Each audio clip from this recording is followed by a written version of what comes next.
cutting-edge research, indigenous technologies, and impactful collaborations across industry and academia. As a part of this celebration, a lecture series of special event is including eminent personalities have been organized. Today, we have with us two distinguished speakers, Dr. V. Prakash, former director, CSIR-CFTRI, and distinguished scientist, CSIR, and Professor H.S. Savitri, Department of Biochemistry, IISc Bengaluru. Please give them a big round of applause. May I now request our respected director of the institute, Dr. Sridevi Annapurna Singh, to kindly accompany the distinguished guest onto the dais. Please, ma'am. Please give them a big round of applause.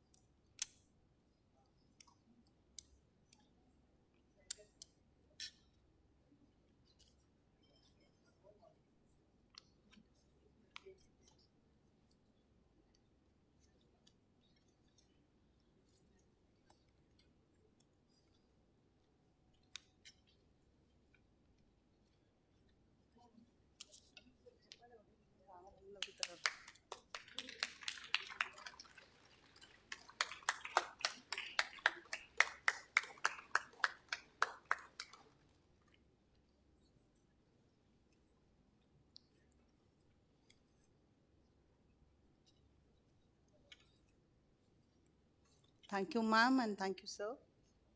It's indeed a privilege and a moment of great pride to have both of our distinguished guests with us today. We are deeply honored by your presence and look forward for your wisdom and insight you're going to share with us. As a gesture of a heartfelt welcome, may I now kindly request our director, Dr. Sridevi Annapurna Singh, to present a bouquet of flowers to our esteemed guests. Please, ma'am.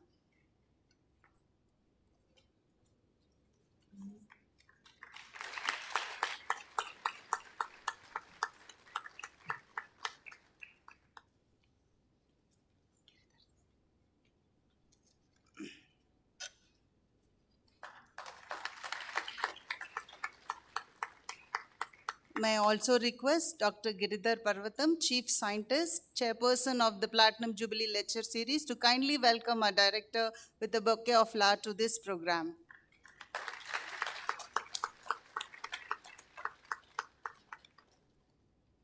Beyond the dais, we are equally honored by the presence of several distinguished invited speakers whose contribution to science and innovation are truly inspiring.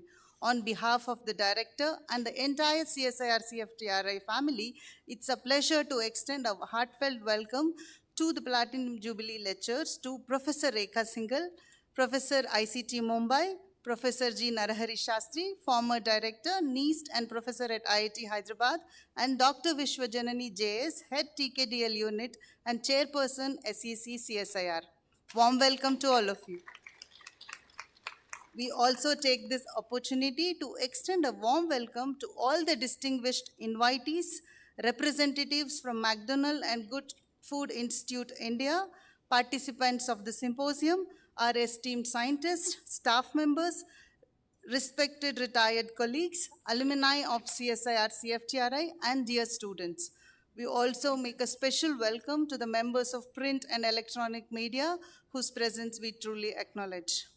We would like to warmly welcome everyone who have joined us virtually and thank them for being a part of this special occasion from afar.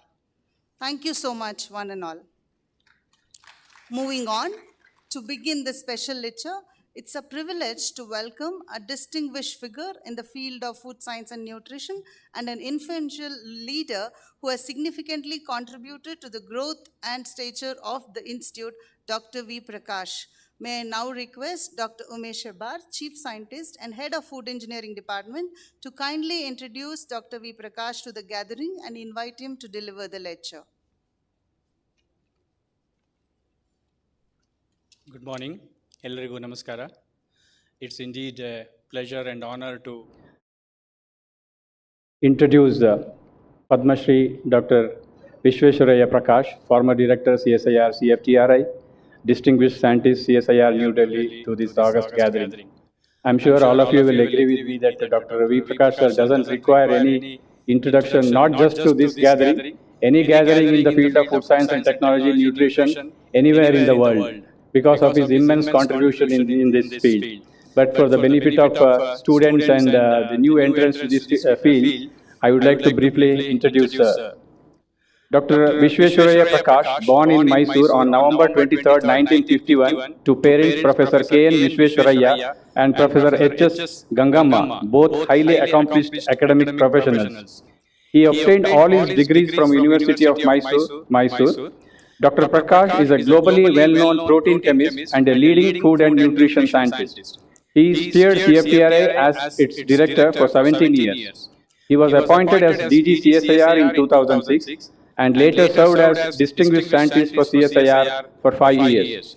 This year is his 55th year of service in the field of food safety, food science, food biotechnology, nutraceuticals, traditional foods, spices and bioactives, structural biology of peptides and proteins, food allergens, food cell and biotechnology, food and nutrition biotechnology, which are some of the leading areas he has contributed scientifically. Food and nutrition biotechnology. Sorry, he has always established excellent connectivity with industries and academia nationally and globally. With his leadership in a rather less understood field of chemistry, physics, and thermodynamics of food, nutritionals, and bioactives. His keen interest in the last 50 plus years in advanced food and nutrition policies globally, as President of IUFOS, Food Science and Technology, and Vice President IUNS Nutrition, the two global ISC affiliated organizations of UN, is due to his scientific contributions. This is the first time both these organizations were headed by an Indian scientist in the last 75 years of these organizations. Dr. Prakash has made a radical difference with his work on plant bioactives to their bioavailability. His keen interest in fighting undernutrition in children and his major role in the midday meal program of Government of India has made it as one of the largest nutrition missions in the world. He served as chair of panel on nutraceuticals in FSSAI to make the first regulations for nutraceuticals globally in 2017. He also served as member scientific committee of FSSAI, Government of India, New Delhi. He is a fellow of Indian Academy of Sciences, National Academy of Science, Indian National Academy of Engineers, National Academy of Agricultural Scientists, Association of Food Scientists and Technologists, Karnataka Science and Technology Academy, Royal Society of Chemistry UK, IAFOS Canada, and Institute of Food Technologies USA, to name a few. His huge contributions of scientific research publications of 221 plus and 25 books, 14 more are in the pipeline, 55 patents and 994 addresses as chief guest, keynote and inaugural convocation in many forums, and 52 PhDs, postdoctorals, masters he has guided with his distilled knowledge, sets a future path in many subjects, which keeps and upholds an Indian-centric protein approach, including his pet subject of nutraceuticals, nutritionals, traditional wisdom, and practices in India, spanning from agriculture to food, to diet, to medicine. He is well known for his leadership policy documents, more than 30 of them. For example, the vision document in food and agriculture linked to value addition for India in 2010 for the Planning Commission, and FAO global document on prevention of food losses and waste are worthy of mentioning. His scientific contributions to India's victory of Basmati patent right, regulations for beverages and bottled water, and his recommendations of the Committee for the Establishment of FSSAI are game changers in this country, one has seen, are a few examples to cite his leadership role and nation's crisis management. Dr. Prakash is decorated with more than 65 awards. Noteworthy amongst them are the coveted Shanti Swarup Bhatnagar Award for Science and Technology, the Rajyasabha Award of Karnataka, and more than 15 Lifetime Achievement Awards from various organizations in India and abroad. To top it all, he is decorated with the Padma Shri Award from Government of India for his contribution to science and technology in nation building.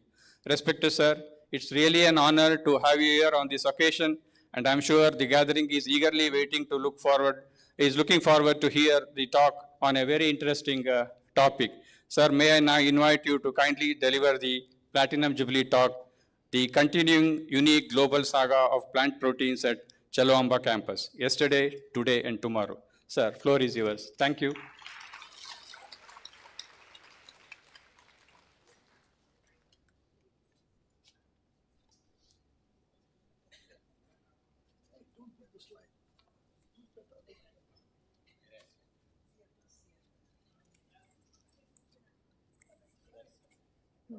ನಿಮ್ಮ slide ಹಾಕಿ CFTRI ನಮ್ದು ಯಾಕೆ ಹಾಕ್ತೀರಾ? Did I say put it? It's simple. Don't put it.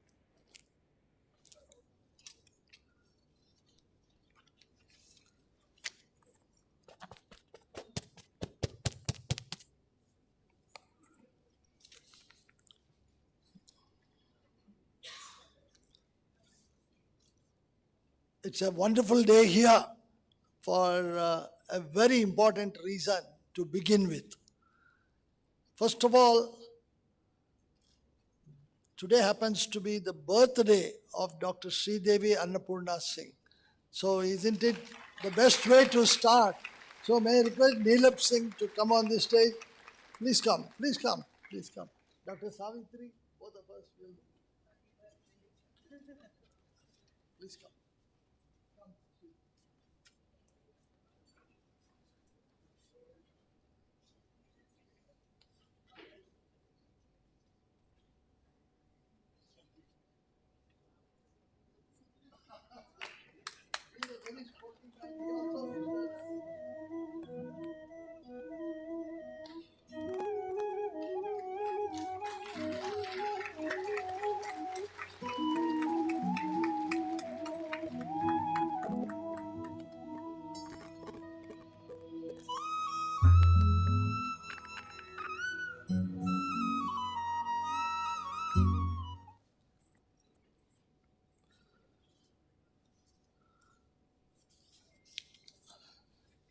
Well, how to start is something that's not easy. It's like the opening batsman in the IPL. You either make it or you don't make it. Because the fast bowling from each one of you with those two eyes staring at me scares me. But it's important that we celebrate the 75 years of CFTRI. Even though CFTRI was virtually born in 1946. So anyway, it's my basic duty to first of all address the gathering here. Dr. Sridevi Singh, Director of CFTRI Mysore, Professor Dr. Savitri of the Biochemistry Department, formerly of Indian Institute of Science, Bangalore, Dr. Vishwajanani Satyagiri from CSR. Today she represents all the labs of CSR down here. Yeah, thank you. Professor Dr. Rekha Singhal, you all know her as the former chairwoman of the CFTRI, and my dear friend Dr. and Professor Narahari Shastri, formerly director of NIEST CSR, and also presently a very leading professor in the Indian Institute of Technology at Hyderabad.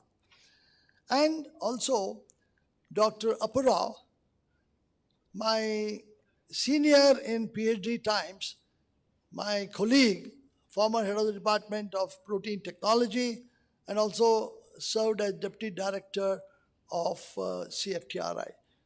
It's a great occasion, Apu, to meet you.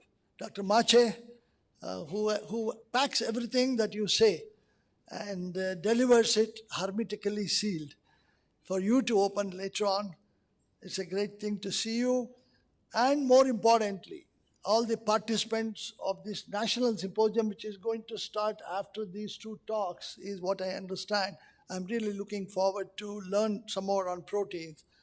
It's important that I also remind myself of the various heads of the departments who are here, all the scientists who are sitting here from CFTRI and other institutions, the technical staff of CFTRI, and you know who is close to my heart, my dear, dear, dear students. They're the real ones who will carry the torch tomorrow, and also the support staff of CFTRI, special invitees, captains of industries who are here, and also the multimedia personnel and the press who are here in covering this function. The special invitees for this function and also the organizing committee members of this wonderful function, and also, I would say, boys and girls spreading from the age of 18 to 85. All of you are here. A great welcome to all of you for this function and to this talk. Firstly, I thank Dr. Sridevi Singh and the entire CFTRI for inviting me to this Chalawamba campus for delivering one of the lectures of the Platinum Jubilee series. It's nice that Dr. Sridevi started this series a year before, when the real Platinum Jubilee will be on the October 21st, 2025, where the real birthday happens. So the preparation for that birthday is so high that I don't think any Jubilee in CFTRI had this kind of planning. So therefore, I don't know whether you can achieve 75 talks before the October, but this is a good occasion to have 2 talks together. You can have 3 talks a day and 4 talks a day and so on. This year is a very important year, and I'm very proud and privileged to deliver this lecture. Secondly, glad to see Professor Dr. Savitri right here for delivering the Platinum Jubilee lecture also on this occasion. And indeed, she reminds me of the connect between Indian Institute of Science and CFTRI.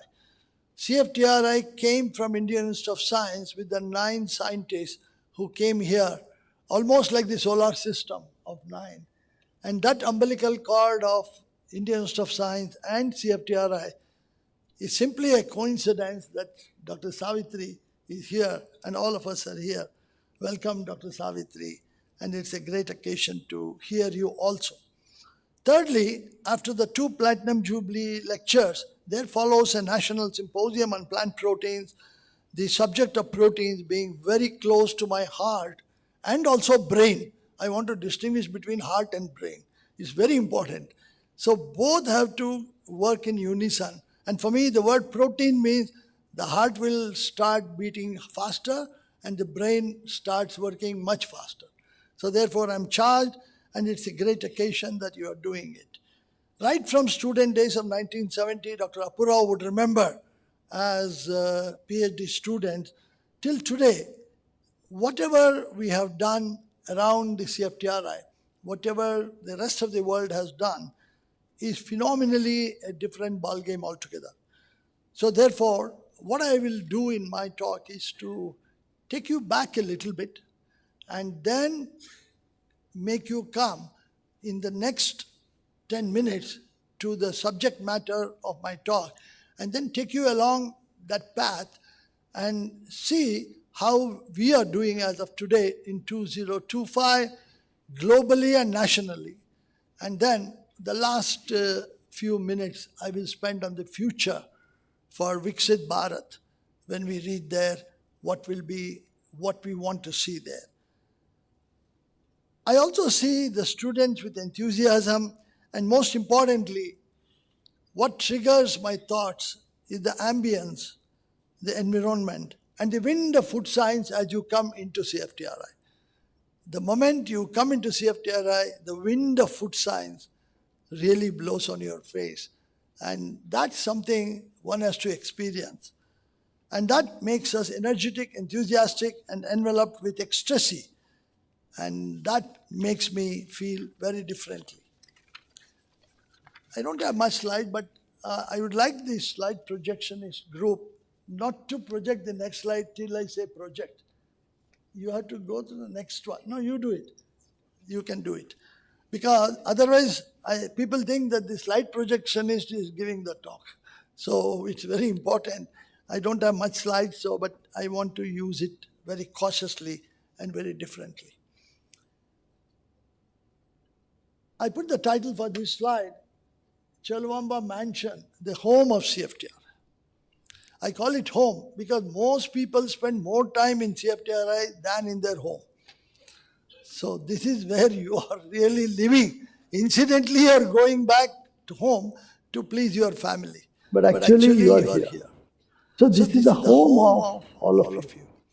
And it's very important to realize that. And we should really see how the Council of Scientific and Industrial Research, 8 years after its own birthday in 1942, on September 26th, really made this institute come into play on the October 21st, 1950 at 8 p.m. in the night. So therefore, all this royal palace, royal campus, everything was handed over to a group of scientists. You have heard it many number of times in 1948. And these scientists, with the leadership of Dr. V. Subramaniam as the principal officer, really took 22 months to make Palace a home of food science. It's not easy to convert Palace into laboratory. You can convert a laboratory into Palace by not working. It's not difficult because you can give an archaic view, and but to convert a palace into laboratory is not easy. So therefore, this 75 years of journey of this institute has made it grown leaps and bounds with so many contributions coming from various people in the area of food science, food technology, food engineering, and at the same time building a capacity and agenda of food safety for the nation. So today, over this time, it passed through all these years of existence, in spite of many threats from many places, that it will be merged into some other ministry, it will go out of CSIR, and so on. But I think I should, at this point of time, thank all the Director Generals of CSIR who stood with us in CFTRI, and that's very important, including Dr. Mrs. Kalai Selvi today. So therefore, it is important for us to remember that things won't just go like that. There are a lot of threats, and those threats are not small threats. Those threats are tsunami threats. If it comes, it will wipe out. So therefore, it has survived all this because of the steering capacity of 8 directors and almost 8 surviving DGs who were all honored on the 26th of September last year. And I think this is very important for us to remember. Otherwise, it is not possible to live here. But what was important for CFTRI to live was the science. Please remember, it is not the name and the palace. It was the science that made it. Therefore, it is important for us to remember that how this CFTRI, known as the hometown and the home campus for food technology in the world, grew. And I'm not going to take too much time because I reserved for the first portion of this slide for just to give the platform which is as strong as the palace. It's always important, not only work, but how do you publish? I call it as the 7 Ps of CFTRI and CSIR. What are those 7 Ps? Number 1, whether you like it or not, number 1 has to be public good. Public good is important. If you keep away from public, then you are distancing yourself for whom you are here. So public good should be in the background and in the front, and try to continue to do that as first P. The second P is very important, publications in science. In science, you are recognized for publication. But if you publish first, you have the opportunity to patent it later also. That's why I didn't put patent as number 2. First publish, but then hold some data for patent. You don't have to publish everything as though you are given a contract by the publisher. Not necessary. I'm sure Dr. Rekha Singhal agrees with me in ICT. It's amazing that how we have to strategize today. Number 3 is the P, that then the PhDs were all there, a huge gathering. They are very important in terms of making sure. I saw in my curriculum vitae, PH, small d was put, but it's big D. It was my typing mistake. The big D is for doctorate, yeah? So it's not small d. So it's very important that we recognize that fourth P. And what is the fifth P that we are talking about today? Can anybody guess? I'm sure you had a good night's sleep. Yeah. So it's public good, publications, patents, PhDs, processes, and then products. And what's the last one, P? The last one is, for the last about 20 years, CFTRI has done that, Sridevi has done that, Dr. Sridevi has done, and many others. From 2000 and onwards, we went into policy making for the nation, along with CSIR's blessings. We made large number of policies. A couple of them were mentioned. Today morning, I got a LinkedIn from Anvesha Sarkar, who happens to be the alumni. She's a professor in UK, doing marvelously well. I've been tracking, we are in correspondence. That's only one example. I can give you another 200 examples where people have flourished so well as professors, as deans, as also the leaders in industries. So therefore, it is not Sundar Pichai and Nadda and many others who are talked about these, things. You require leadership, all right. But, people like Satyan, people like Pichai are quoted. But nobody quotes leaders of food science and food technology. We are all software driven. But when it comes to food science and technology, the same kind of leadership is flourishing. A large number of Indians are there who have really chiseled game-changing research and technology and employing thousands of people. So therefore, one of these days, if I have time, I should reflect that myself and write something about it and make a big noise. And all this is possible with 1,500 scientists. Some of them are retired, some of them are working. So if I take the total from 1948 when it started, CFTRI virtually started with handing over the building to its inauguration on October 21st, 1950, till today, 2025 is almost October coming up, 1,500 people. By the way, I have not included you as a retiree, Dr. Sridevi. So, so it's very important that what an amount of knowledge went away from CFTRI. About 1,200 people retired. So therefore, please remember, your time comes to retire. But then you are shocked and you are very embarrassed. I didn't do much. I was busy day-to-day activities. So when retirement comes, it comes with an announcement on the day of your appointment, correct?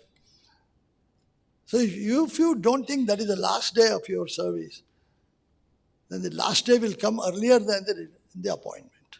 So fast. So it's still youngsters who are here, work hard and go in a fashion in which you can really contribute to this place. I will now move on to my topic. Second slide, please. The topic is very juicy, I would say. It's continuing research, unique, very unique, and it's global and national too. When I say global, it includes India also. Yeah? And the saga is the journey. Saga is a very different word compared to journey. Journey is boring, saga is enjoyable. Yeah? Of plant proteins at Chelwamba campus. It's not a Facebook address, but if you want to create it, you can create. It's up to you. I will talk about yesterday, not just Thursday and Friday and Saturday. When I say yesterday, it's up to today. Today is this year, and tomorrow, next 25 years. So I think I will focus myself to plant proteins, because that is the topic that I would like to address. Because coming up next is the National Symposium on Plant Proteins. I think my relevance of the talk today and also Dr. Savitri's talk on viral proteins and SHMT is going to be the protein saga here, and I look forward for it. It's very vital that each of those words are a zip file, according to Dr. Narari Shastri's language. When you touch it, a big encyclopedia opens, a big encyclopedia. And you should be able to digest it and dwell with it and understand it and make sure that you are a partner to that in contribution, not only in the past, but continue to contribute. And you have the capacity to write and do that in the most appropriate way. Especially all the data that I am conveying it to you today is no secret because they were all taken from public domain. So even you can give this talk. So it's all in public domain, no secrecy. But there are about 200 confidential clauses of CFTRI with industry that will not be mentioned because we honestly honor those MOUs. Some of them may be dead and gone, even that industry may be closed, but confidentiality clause will remain as it is. So therefore, you will never see me talking about any confidentiality clause pertaining points. At the same time, the data that I have taken is from 150 patents, which is also in the public domain, and 110 PhDs, 30 postdocs, 2,000 publications, all on plant proteins I'm talking. I'm not talking about the remaining thing. The remaining subject, I will keep it for giving a centenary Jubilee talk if I'm alive. Yeah, it's going to be happening in 25 years. The list is long, but let me give a drone view under each sector, from infant food to instant food. Both were first in the world from CFTRI. I want to repeat, infant food to instant food. Both were number one, first time done in CFTRI and the whole world. Infant food has made today many people live here in this country, in this world. So this is not a contribution to just India. It's a contribution to the rest of the world, infant food. So what a great way to start with a public good. And then to instant food, all the way. That was up to 1950. So later on, so many other developments happened. The entire global contribution is pivoted around landing of CFTRI's work, like a rover landing in the South Pole of Moon. Everything we landed openly, except for industry projects in a way.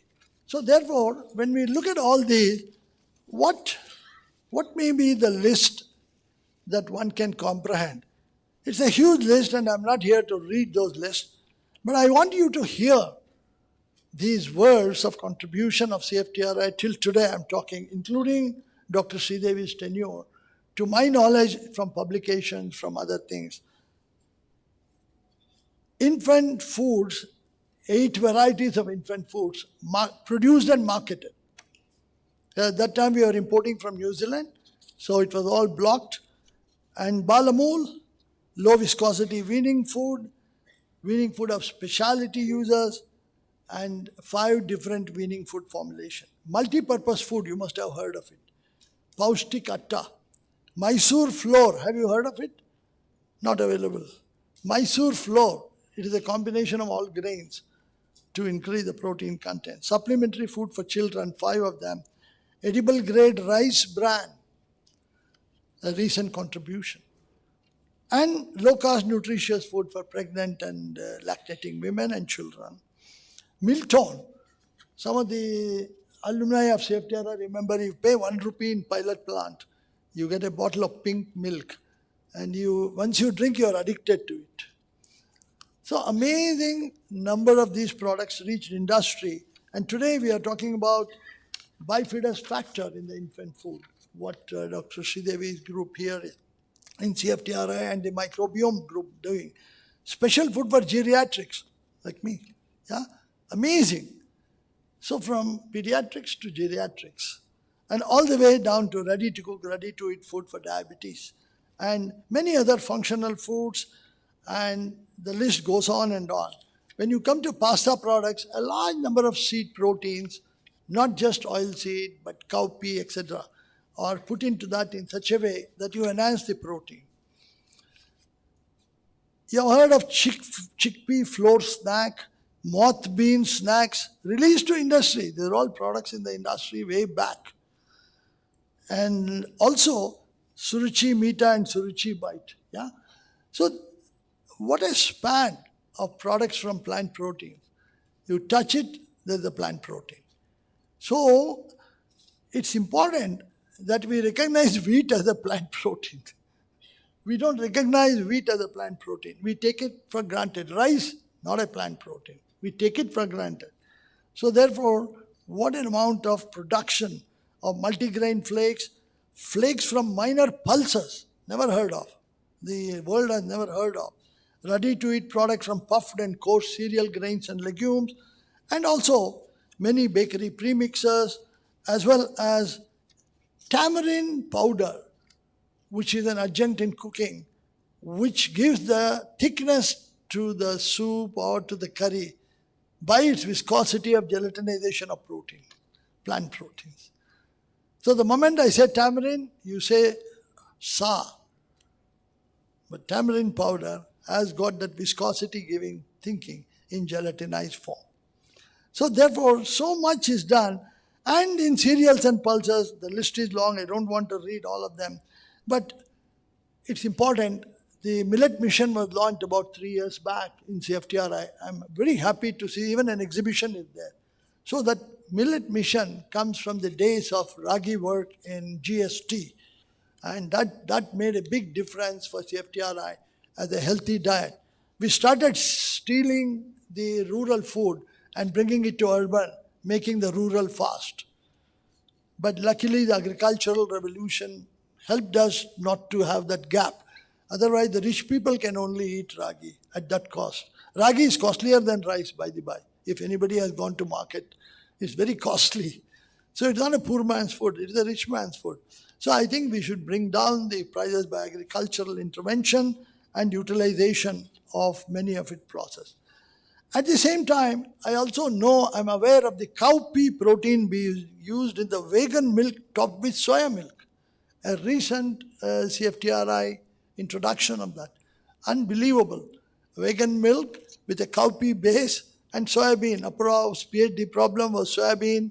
So you should be very proud that even after 50 years, somebody is using your work of glycinin, corn glycinin 1 and 2 to make a vegan milk stabilize. Why that soya protein?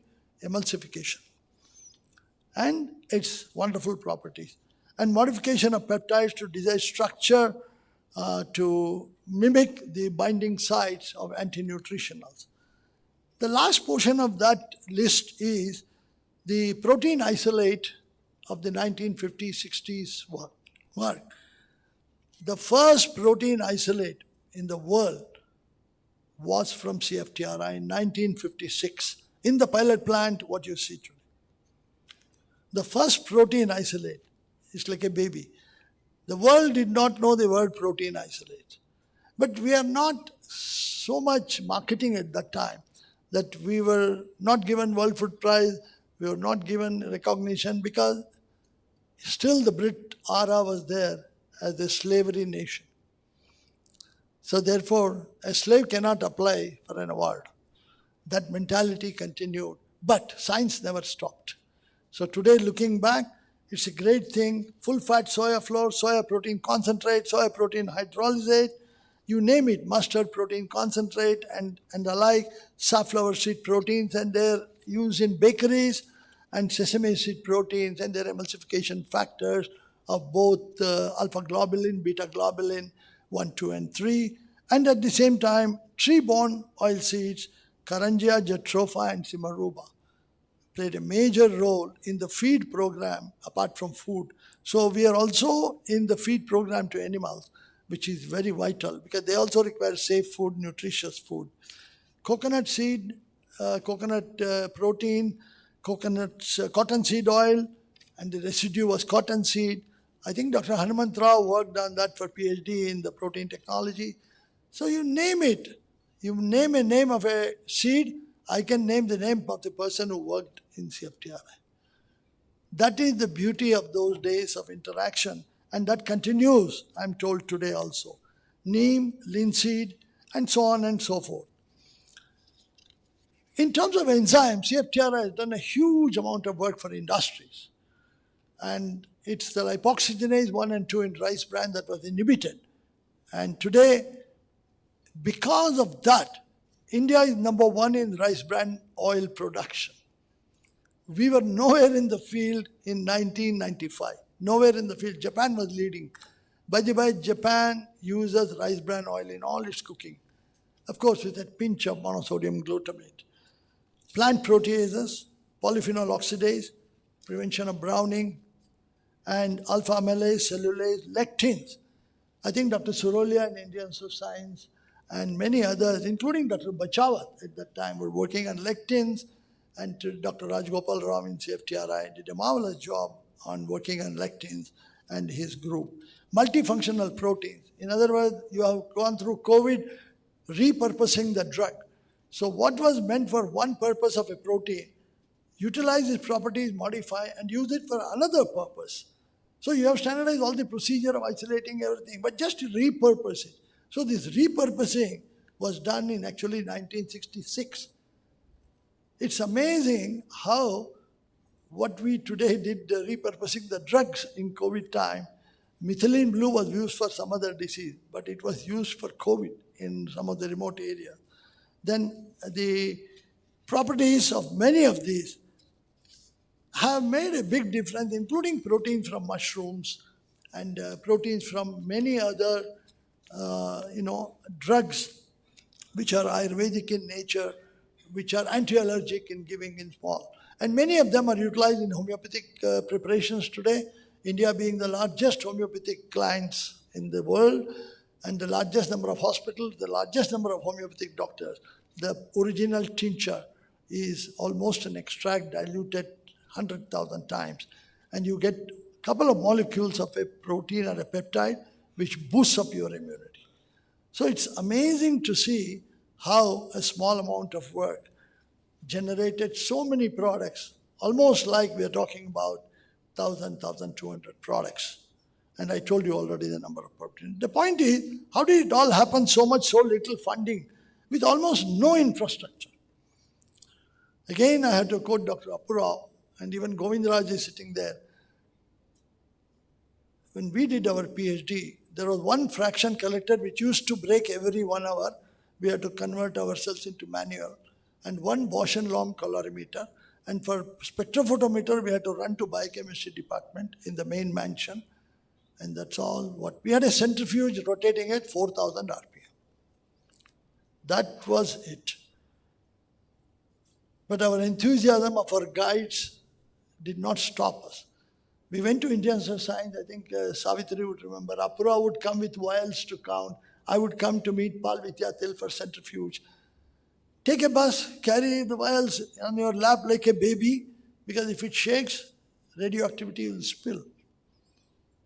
So you have to be so careful that you can't even speak to somebody else. Am I right, Appura? It was not easy, but didn't matter. Fraction collector stopped. Appura will back me up. I will back him up by collecting manually till we come back from lunch each other. So this is where it's dedication. Never go home till the watchman comes and throws you out and says, sir, you have to go now. Otherwise, you will die here.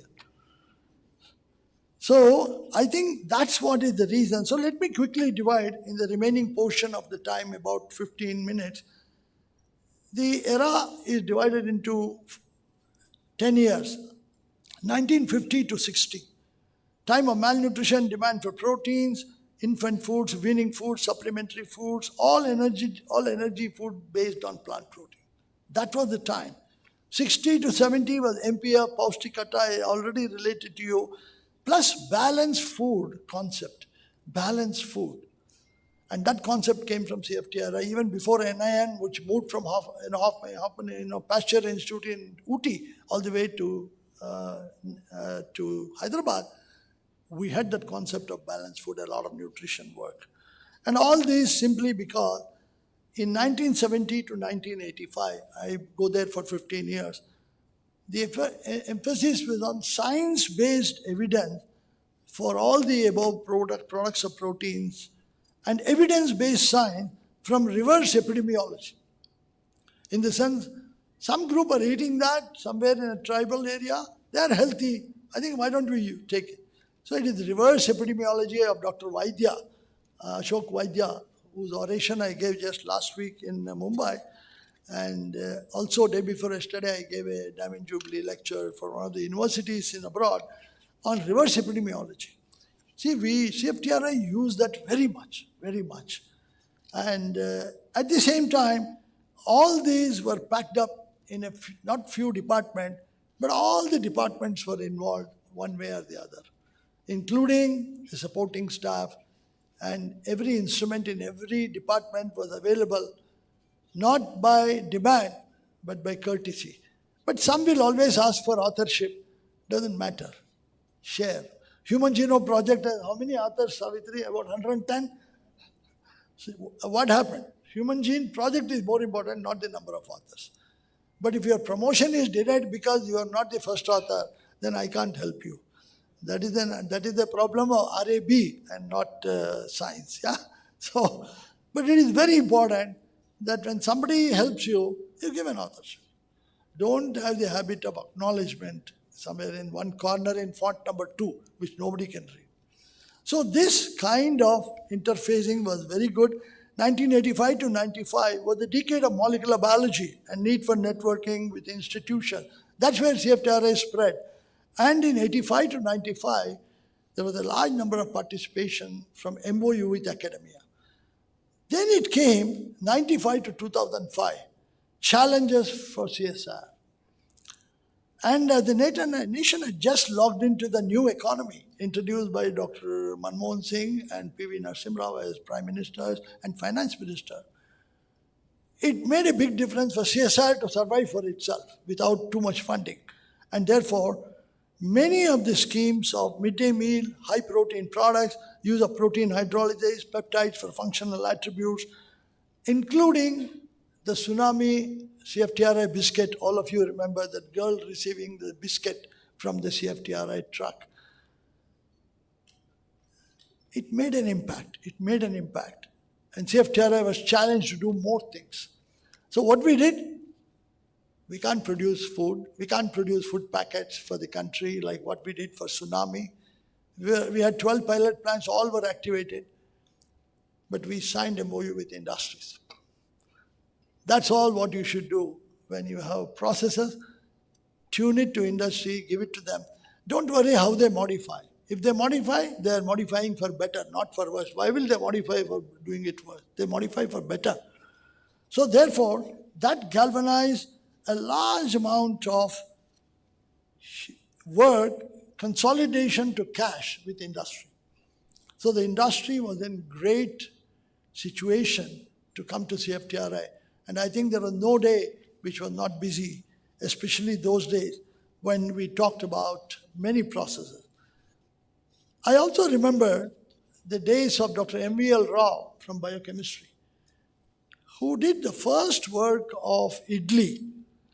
Idli is a South Indian food, but Dr. K.T. Achaya's book on traditional foods of India, which is now documented in TKDL, and Dr. Vishwajanani is here.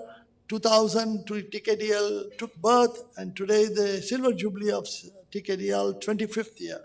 So it's amazing when the turmeric patent was fought by Dr. Mashelkar and group, and later on Basmati patent fell on CFTRI. My 18 months of life was spent in CSIR guest house. My children said, you have left the family and gone to Himalayas or what? What is going on?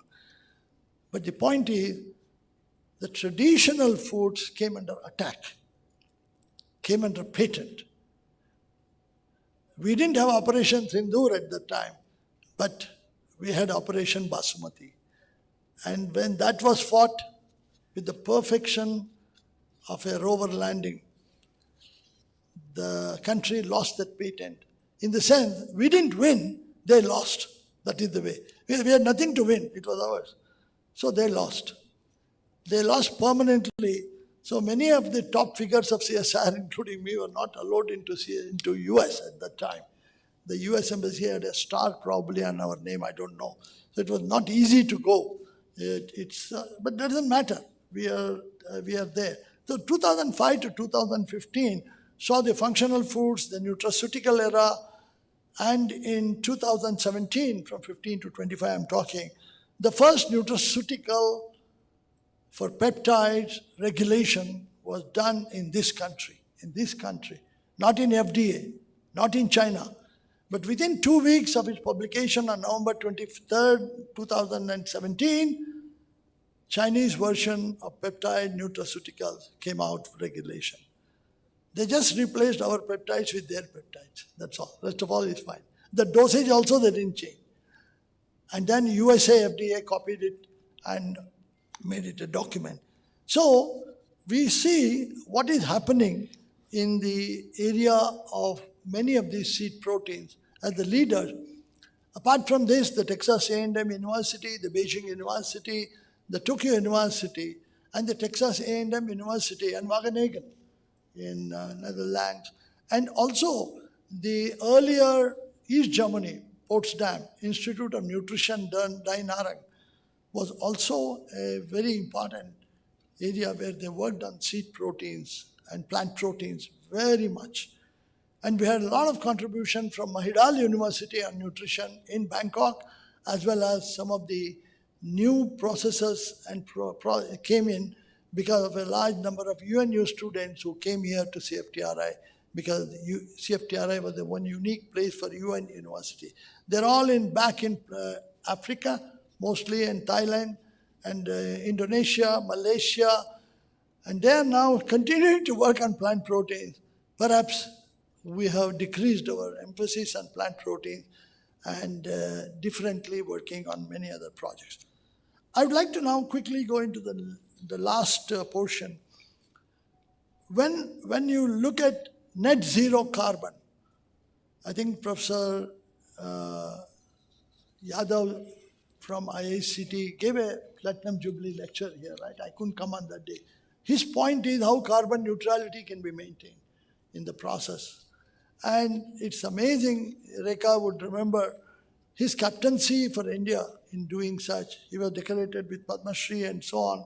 And a great person to look at those things. So we require peptides for preventive, curative, palliative, and neuronal connectivity. These neuronal connectivity should be beyond AI, according to me. That's why a dangerous optimist, I would say, let us beat AI. I mean, with due respect to Narahari Shastri, which he is going to talk, but can we challenge AI with our peptides? Possible. According to me, possible. I don't know how, but we should start. Better than AI project. So it is vital that how we look at that saga into the plant proteins for tomorrow, and to ensure that we interact with global institutions, 750 universities in India. We make it a rule that we interact with everybody. That's all. There is no shame on that. We say we want to sign MOU with all of you and take you on board in doing something. If we don't take leadership, others will not come near us. So that's very important. So what we need to also assure through Government of India and CSR is by 2030, please remember, India requires 5 billion meals a day. Whether it is Sunday, Monday, Tuesday, you will have your little breakfast, little lunch, and a big dinner, or vice versa, or whatever. 3 meals are assured, 1.5 billion into 3 is how much? 4.5. Marriages, functions, plant protein symposium and all. So ultimately you should have 5 billion meals a day. One restaurant, one industry cannot do that. We require thousands of industries. Because tomorrow, cooking is almost, kitchen may be vanishing from the system. It's all ready to eat, ready to. Therefore, a new opportunity for industries, a new opportunity, but a great opportunity for research institutions to sign MOUs with research institutions, including India. And I would like to make it India-centric, but borrow knowledge from everywhere. Doesn't matter, but make it India-centric, because these are days when everything is hijacked. And I don't want CFTRI to be acquired by somebody and positioned in stock market for a great price. Therefore, I would end my talk with a very clear concept that 24/7 approach, 7 days a week, is very important. And in that, the changing scenario has to be dynamically addressed in plant protein. Today, the feeling around the world is plant proteins are dead. But let me tell you, the 3D printing of cultured meat cannot be made a patty without soya slice. Without soya slice. Without adding soya as a sausage to the cultured meat. You do it with the cultured meat, it will be soggy. When you put protein, it gelatinizes. It gives a bite to the cultured meat. So nobody can escape plant protein that easily. So it is vital that CFTRI is in the right direction today. And I think it's very important that all the staff who are so magnanimous in their service of 75 years, dedicated, unfettered service, and at the same time contribute very deeply into different areas, which ultimately converges. Today, what I spoke about plant protein work from this institute in the 75 years, along with other institutions in the world, including IIT Kharagpur for extrusion of proteins. Unbelievable work that H.N. Mishra and others did, and they showed us, along with Sunit Mukherjee in Calcutta, on twin screw extruders, locally made in India, not from New Jersey. It's very important to see this milestone with other institutions. We are all partners there, and which can boast of every day of those 27,300 days till today. That's what I calculated, including 18 leap years in 75 years. So our total number of days of existence is 27,300 days. That looks small, isn't it? Man, 75 years looks long. 27,000 days, not much. So it gives you a feeling we have not traveled too much. We have yet to travel in that saga. And therefore, the path of plant proteins from 1950, CFTRI has been a leader, and even today, the latest release of protein slice, I think yesterday was done in Mumbai, is a great stride towards making industry come closer and use the system very, very effectively in plant proteins. I think it is time to stop here, but before that, I would like to say all this was possible not by empirical work. It was possible because of deep science that was involved. Huge science, even the bond length could be measured. And today we have the structural situations showing up, and I'm sure Dr. Savitri will show us some of the work that they have done in IISc.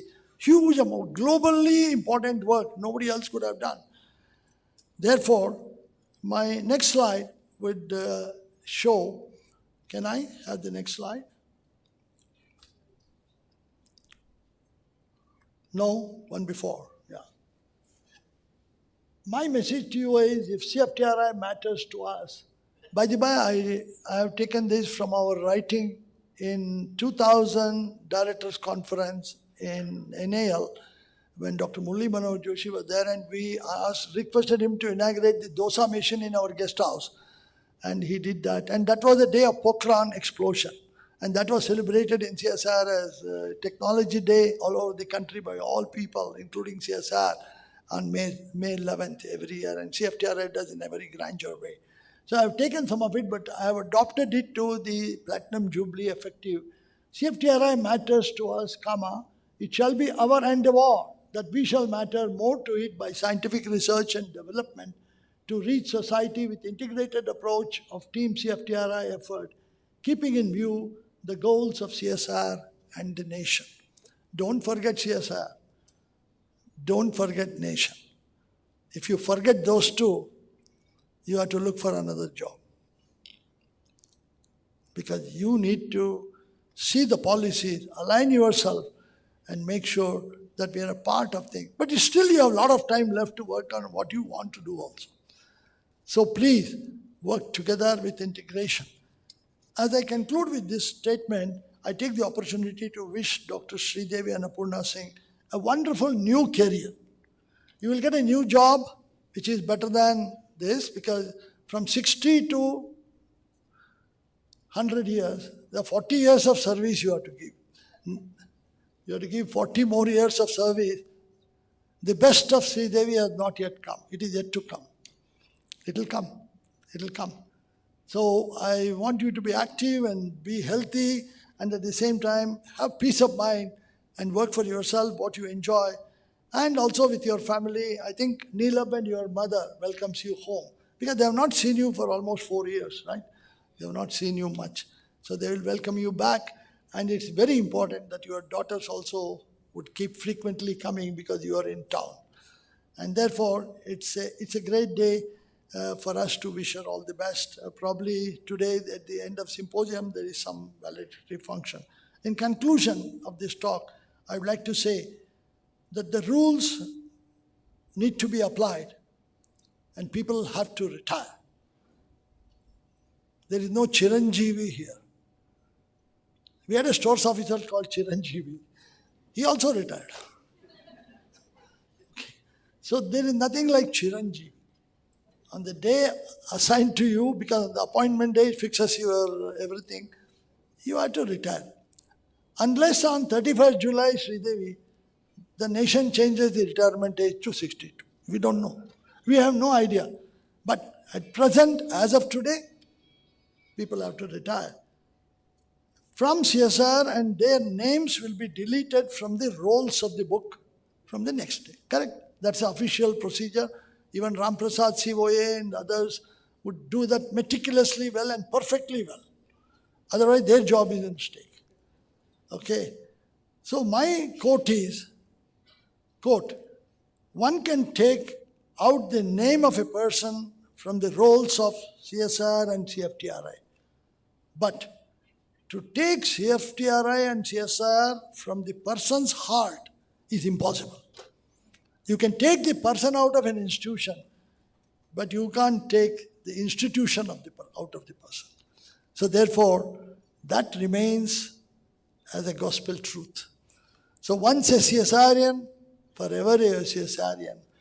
And I would like you to remember that all of you are working very well, work more, but not 24/7 only, but 24/7, and make it 25/7.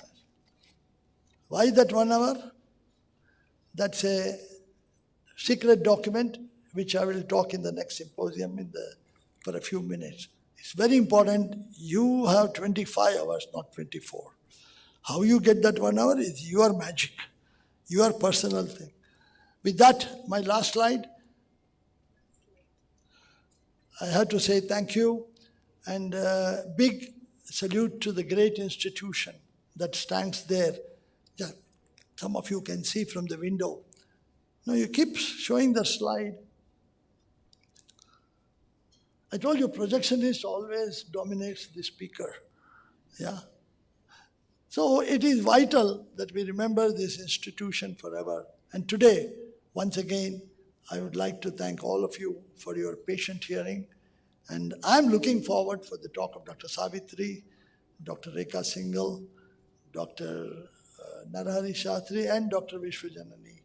It's very important to hear all of them. And all the posters which are there, we should visit them and learn from it. This is a learning process. I took a little bit more time than what I intended to, but emotions always overrule the rules. Thank you very much. Thank you.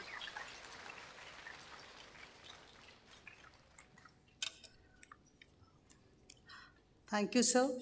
Thank you for being part of this remarkable journey of proteins and also for taking us through the inspiring saga of plant proteins that began at the historic Chellavamba mansion, our home, CSIR-CFTRI. A glimpse of impactful protein-based products from infant to instant foods, all the enzyme protein research work for technological advancements and applications were indeed interviewing. So your talk was indeed all about the piece that you mentioned, and we also would like to add some more piece to that.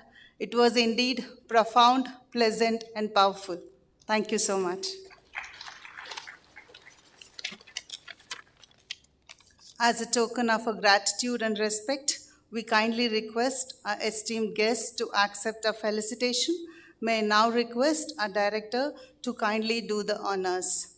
I also request Dr. Giridhar P., Chairman, Platinum Jubilee Lectures, to kindly join.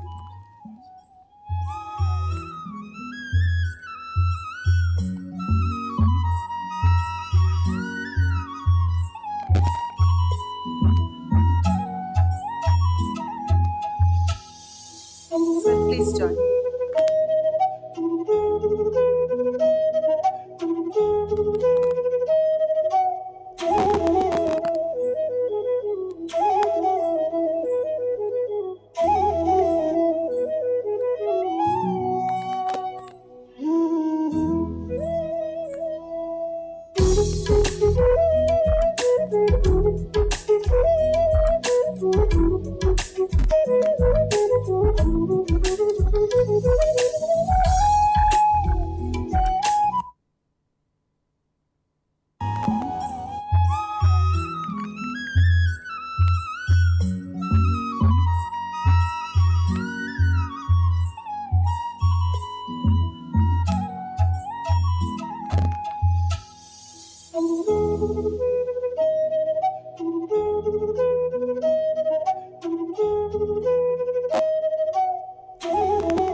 Continuing with the spirit of innovation that defines CSIR-CFTRI, we are truly delighted to share a remarkable development with you all today. As a part of Platinum Jubilee celebrations, it gives an immense pleasure to announce the launch of a unique product, Protein Slice, developed here at CSIR-CFTRI under the industry sponsor initiative. This novel product not only reflects a scientific integrity, but also highlight the commitment to advancing sustainable nutrition and protein-rich food solutions. This protein slice has been successfully introduced by McDonald's across 440 outlets of India so far, and we are happy to share that it was officially launched yesterday in Mumbai. Today, we are pleased to mark its South India launch right here at CSIR-CFTRI. May I now request a director, Dr. Sridevi Annapurna Singh, to digitally launch the product. And I request Dr. Shitardu Sain Gupta from McDonald's to kindly join to the dais, please. I also request the team to please join for the launch. The team who have worked on protein slice from CSIR-CFTRI.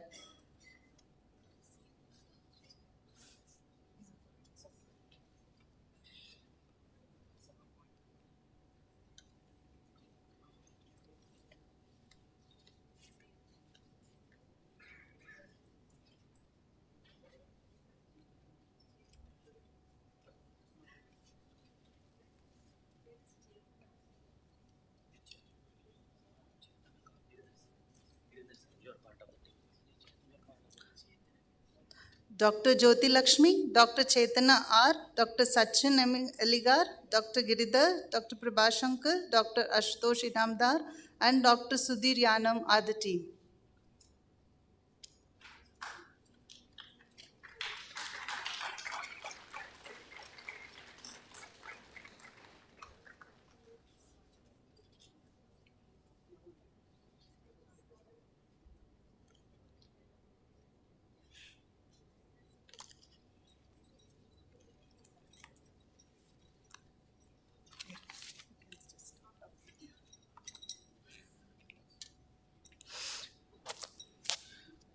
Good morning, everybody. Just like to take this opportunity to speak about this protein slice. Okay, so the McDonald and the CFTRI protein slice, it's called as. So this is a game-changing snack. Features a unique blend of 3 plant-based proteins. That is the gluten, the soya, and the pea protein. The main challenging aspect was the texture. It's supposed to be terrible, similar to that of your cheese slice. So this is a dairy-free slice. It has been extremely well crafted to provide additional protein to the consumer. Hence, it offers a, oh, sorry, I've been running, sorry. So this offers an option for the health-conscious customers, especially the fitness enthusiasts. Just hoping that this slice will set new standards for the plant-based proteins in our industry. Thank you so much.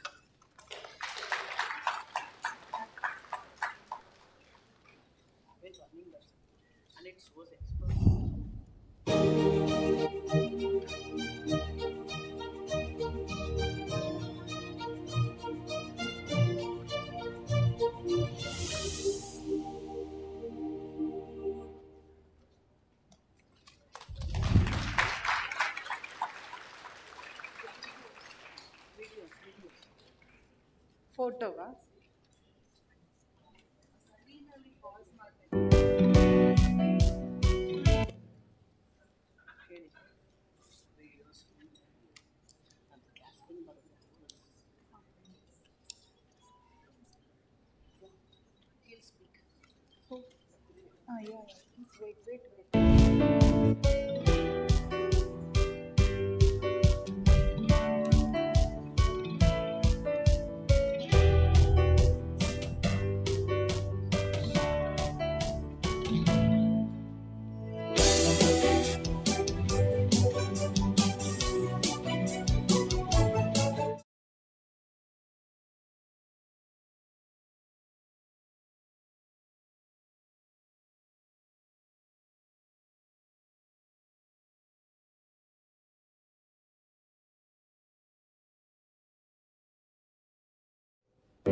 Congratulations to the team. Now may I request Dr. Shatadru Sen Gupta to kindly share his thoughts.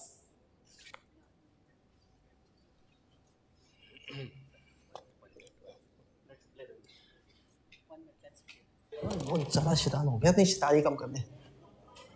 Sanjeev sir, I learned cooking from you only.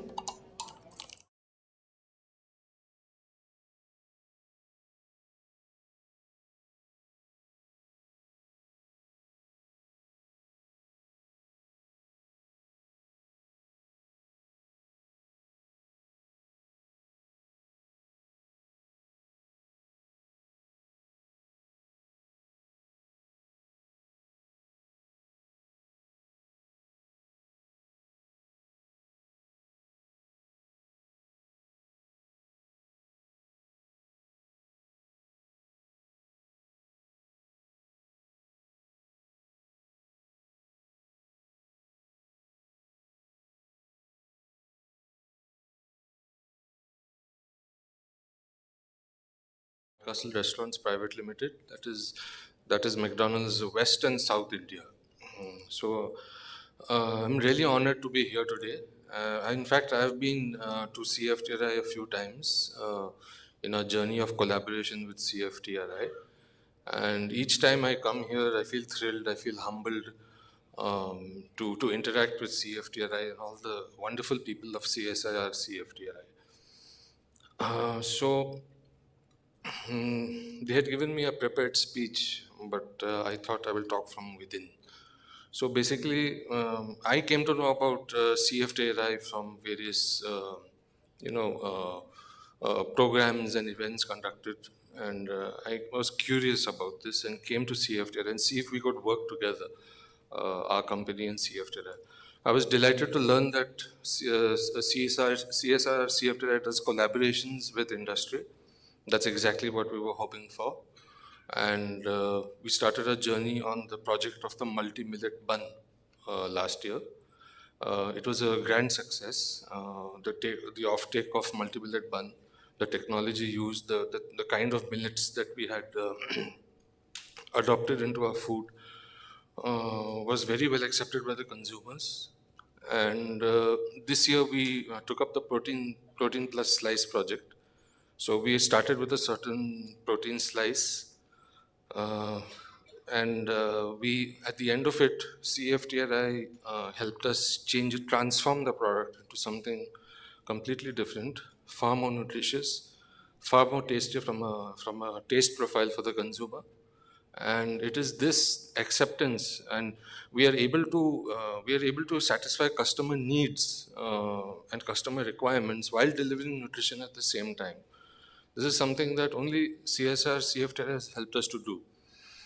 So McDonald's, as you know, is an everyday convenience kind of brand, and we are good at certain things. We are good at marketing. We're good at consistency, customer experience in restaurants, supply chain backend, that kind of thing, branding, marketing, that kind of thing. We're pretty okay at. What we're not good at, and we are very open about it, is the area of food technology.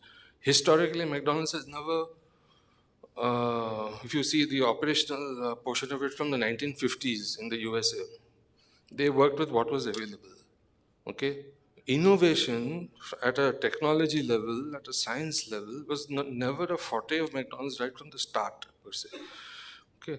So this is an area where we can improve. We can improve, and certain other brands and industries can also improve across the food industry spectrum. If they work with CSIR, CFTRI, they can work wonders. There is so much to learn, there is so much to do. Yeah, and our journey is ongoing. We have made improvements in various parts of our food menu. For example, our Makalu Tiki burger. We had redesigned it and tweaked it at our end to deliver energy across the proportions of protein, fat, and carbohydrate. The energy delivery across these three in the proportions prescribed by or supported by NIN. So we managed to achieve that balance. To that extent, the Makalu Tikki, in a manner of speaking, would be a balanced product from an energy delivery ratio point of view. So we are hopeful of collaborating further with CSR CFTRI. The protein slice thing was launched yesterday, the product. We are told that certain restaurants are already facing stock out problems. So that means so now we are having a different problem. It seems to be well accepted overnight by consumers. So this is the news that we have. So it's all thanks to the CSR CFTRI team and the kind of work that they did. The entire team, which is here, they worked day and night for months to make this happen. We have seen firsthand how they have brought their knowledge to the table, how they have converted theory, practice, knowledge, skill, all the wisdom that is of the collective wisdom of CSR, CFTR, how they have translated it to the real test with the consumer, which is the final test of any food product. So we are utterly grateful to CSR, CFTR, and I thank you, Dr. Singh, and the entire team at CFTR. We are humbled, grateful, and very, very excited to continue to work with CFTR, CSR, CFTR. Thank you so much. Thank you.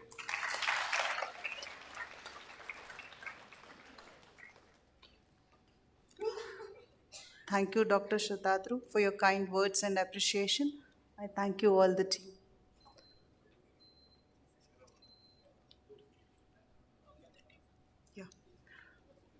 Can we have a group photo with the team, please?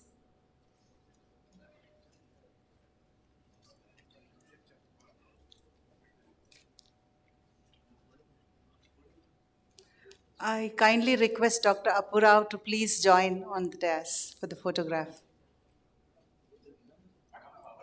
Please, sir.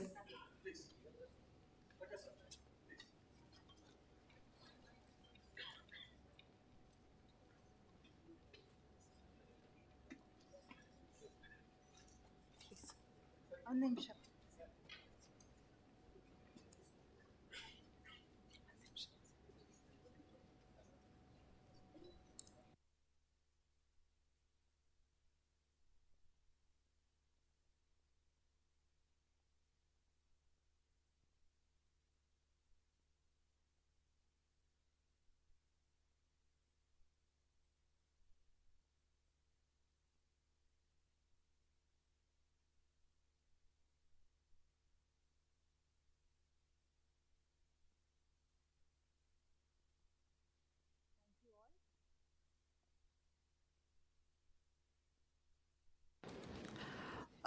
Thank you all. Moving on, as CFTRI continue to celebrate meaningful partnership, we have now come to an important milestone in this effort, a formal exchange of memorandum of understanding between CSIR-CFTRI and Good Food Institute India. This MOU signifies the beginning of a collaborative journey aimed at advancing research in plant-based proteins, fostering innovations that align with global nutrition needs. May I now invite Ms. Neha Singh, Managing Director, GFI India, to kindly come forward for the exchange of the MOU.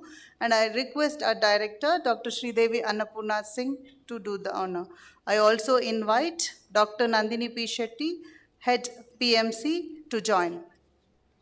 Yeah, sure.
I would request Ms. Sneha to share some thoughts.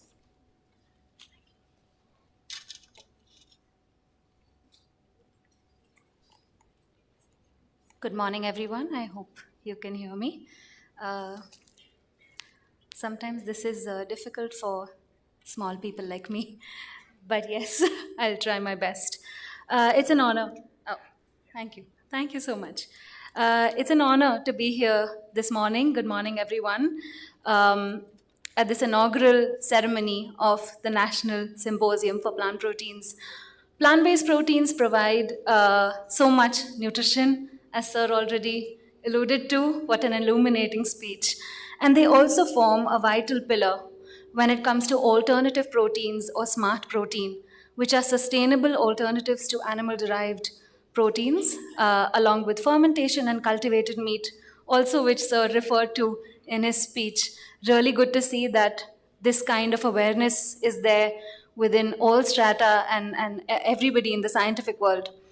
We're truly encouraged that alternative proteins are recognized as a thematic area in this symposium today, when an institution such as CSIR-CFTRI leads these conversations. We are absolutely sure that it will set the tone for national progress.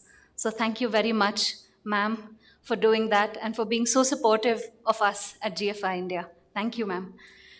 The Good Food Institute India, or GFI India, as some of you may know us, we are a part of an international network of think tanks rooted in science, working to build the smart protein ecosystem. We have a multidisciplinary team scientists, policy strategists, industry thinkers to come together and accelerate India's smart protein transition. Our endeavors are solely dedicated towards tackling some of the most critical issues that our generation faces today, which includes food security, it includes nutrition, it includes antimicrobial resistance, and climate change. This MOU that we have signed today with MAM, with CFTRI, is the partnership that is truly a milestone for us. It marks a significant stride in expediting smart protein innovations by leveraging CFTRI's distinguished expertise in protein research, cutting-edge R&D facilities, and proven techno-commercialization prowess. On behalf of GFI India, I express my sincere thanks to Dr. Sridevi Annapurna Singh, Director CSIR-CFTRI, for her visionary leadership and support with this collaboration. We are able to make this a reality, all thanks to her support. And we invite you all today to experience a glimpse of what smart protein and plant-based protein products can do. We've seen a glimpse of that with McDonald's already, so it's getting mainstream, which is super encouraging. But also in your lunch today, you might see a glimpse of plant protein products. Do keep an eye out. There will be dishes there, and we hope you enjoy them, appreciate them, and see the delicious expression of science in action. We hope that you will welcome this unique sensory experience. Thank you so much for your support, and we look forward to this path of collaboration ahead with CFTRI. Thank you, ma'am. Thank you, sir.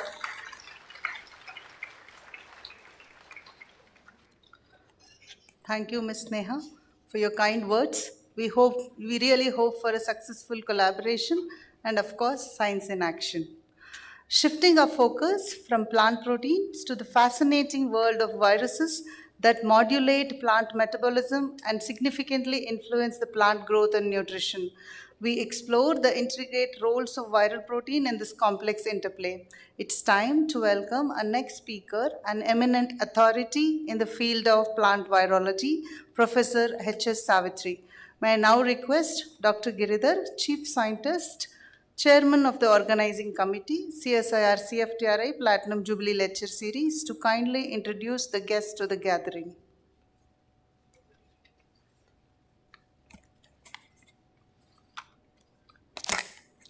Good morning to all of you. It's my honor and privilege to introduce the next Platinum Jubilee Series talk speaker, Professor H.S. Savitri Madam. Professor Savitri Madam is a retired professor of Indian Institute of Science, Bangalore. She obtained her graduation in BSc Honours Chemistry from Bangalore University in 1970 and a post-graduation in MSc Chemistry, that is Bangalore University, again from 1970.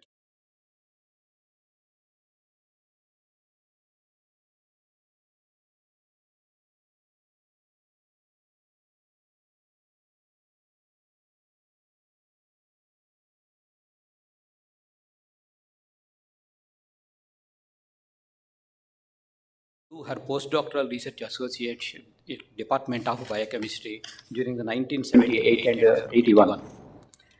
Later, she came back to India and joined as a CSIR pool officer at Department of Biochemistry, Indian Institute of Science, Bangalore during the 1981 and 84.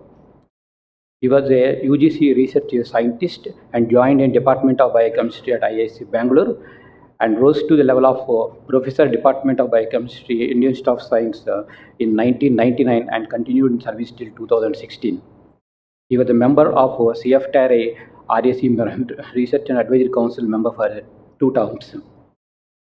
He served as the chairperson of the Department of Biochemistry Institute of Science during 2009 to 2014 and also a chairperson for a Women Scientist Scheme WSA Life Sciences of Department of Science and Technology for a period of 6 years. She was the chairperson for the Research Council of SERI Biotech Research Lab during 2011 and 2017 and chairperson for Standing Committee for Promoting Women in Science in DST in 2016. She was the Board of Governance member of ISER Tirupati during 2019-2021 and member of KSTA Council in 2020 and a member of INSA Sectional Committee 2020. Professor Savitri Madam was the recipient of Professor P.S. Sharma Memorial Award of the Society of Biological Chemists India for outstanding contributions in biological sciences in 1991. Professor Savitri Madam is the Fellow of the Indian Academy of Sciences, Bangalore, a Fellow of the National Academy of Sciences, Allahabad, Fellow of the Indian National Science Academy, New Delhi. She is the recipient of J.C. Bose Fellowship in 2008 and also the Alumni Award for the Excellence in Research from Indian Institute of Science in 2010.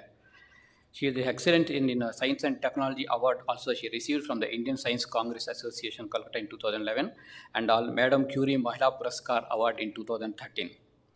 Ladies and gentlemen, she is the Honorary Fellow of Karnataka Science and Technology Academy 2020 and received the prestigious Kannada Rajyotsava Award in 2021. She published more than 215 publications reputed in international journals.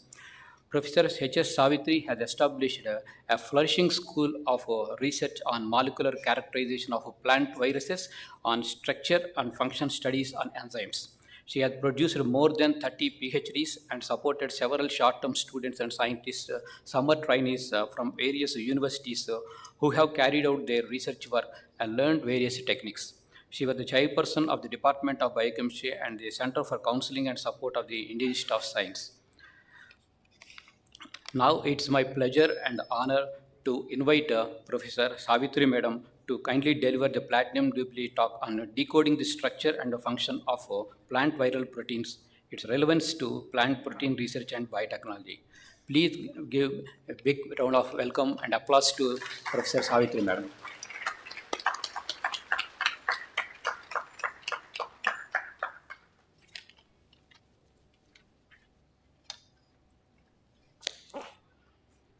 At the outset, I would like to send my warm wishes on the birthday of Sridevi Annapurna Singh, and also my warm wishes for many, many more years of productivity in CFTRI on its Platinum Jubilee, and many good wishes to all of you who are working in CFTRI currently.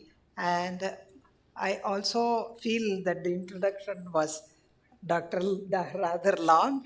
Dr. Giridhar, thank you very much for the same anyway. So I will, without spending more time, I will begin the talk. I thought I will talk to you today about the work we have done for several decades on plant viral proteins, but I have to justify why I am here on talking in a symposium on plant proteins. So I'll bring in here and there how the connection comes. The next slide, please. Yeah, so viral infections, much like in other animal and fungal and other world, infect plants and they cause devastating effects on the plant growth, and they produce several symptoms and the overall productivity goes down. And before the 1980s, much of the work in plant virology in agriculture was to use these symptoms and epidemiology of the disease in various locations and try to find a solution for how to prevent or how to evade these diseases. So primarily it was more to do with how to control the vectors that transmit the disease, or how to develop healthy triads. But you cannot do much farther in this direction if you don't know what is the virus that is infecting a particular plant. So that's where the basic work, basic research becomes very important. Unless you know what you are dealing with, you can't find a scientific solution in that direction. Next slide, please.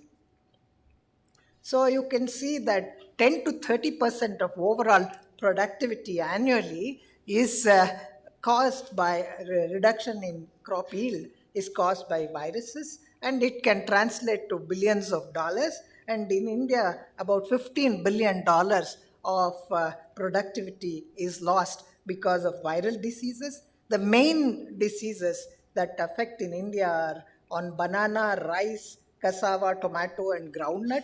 Often it results in very severe yield losses. Banana alone, about 350 crores was lost due to infection by banana bunchy top virus. Rice tumor is another very important virus that yield losses are very heavy.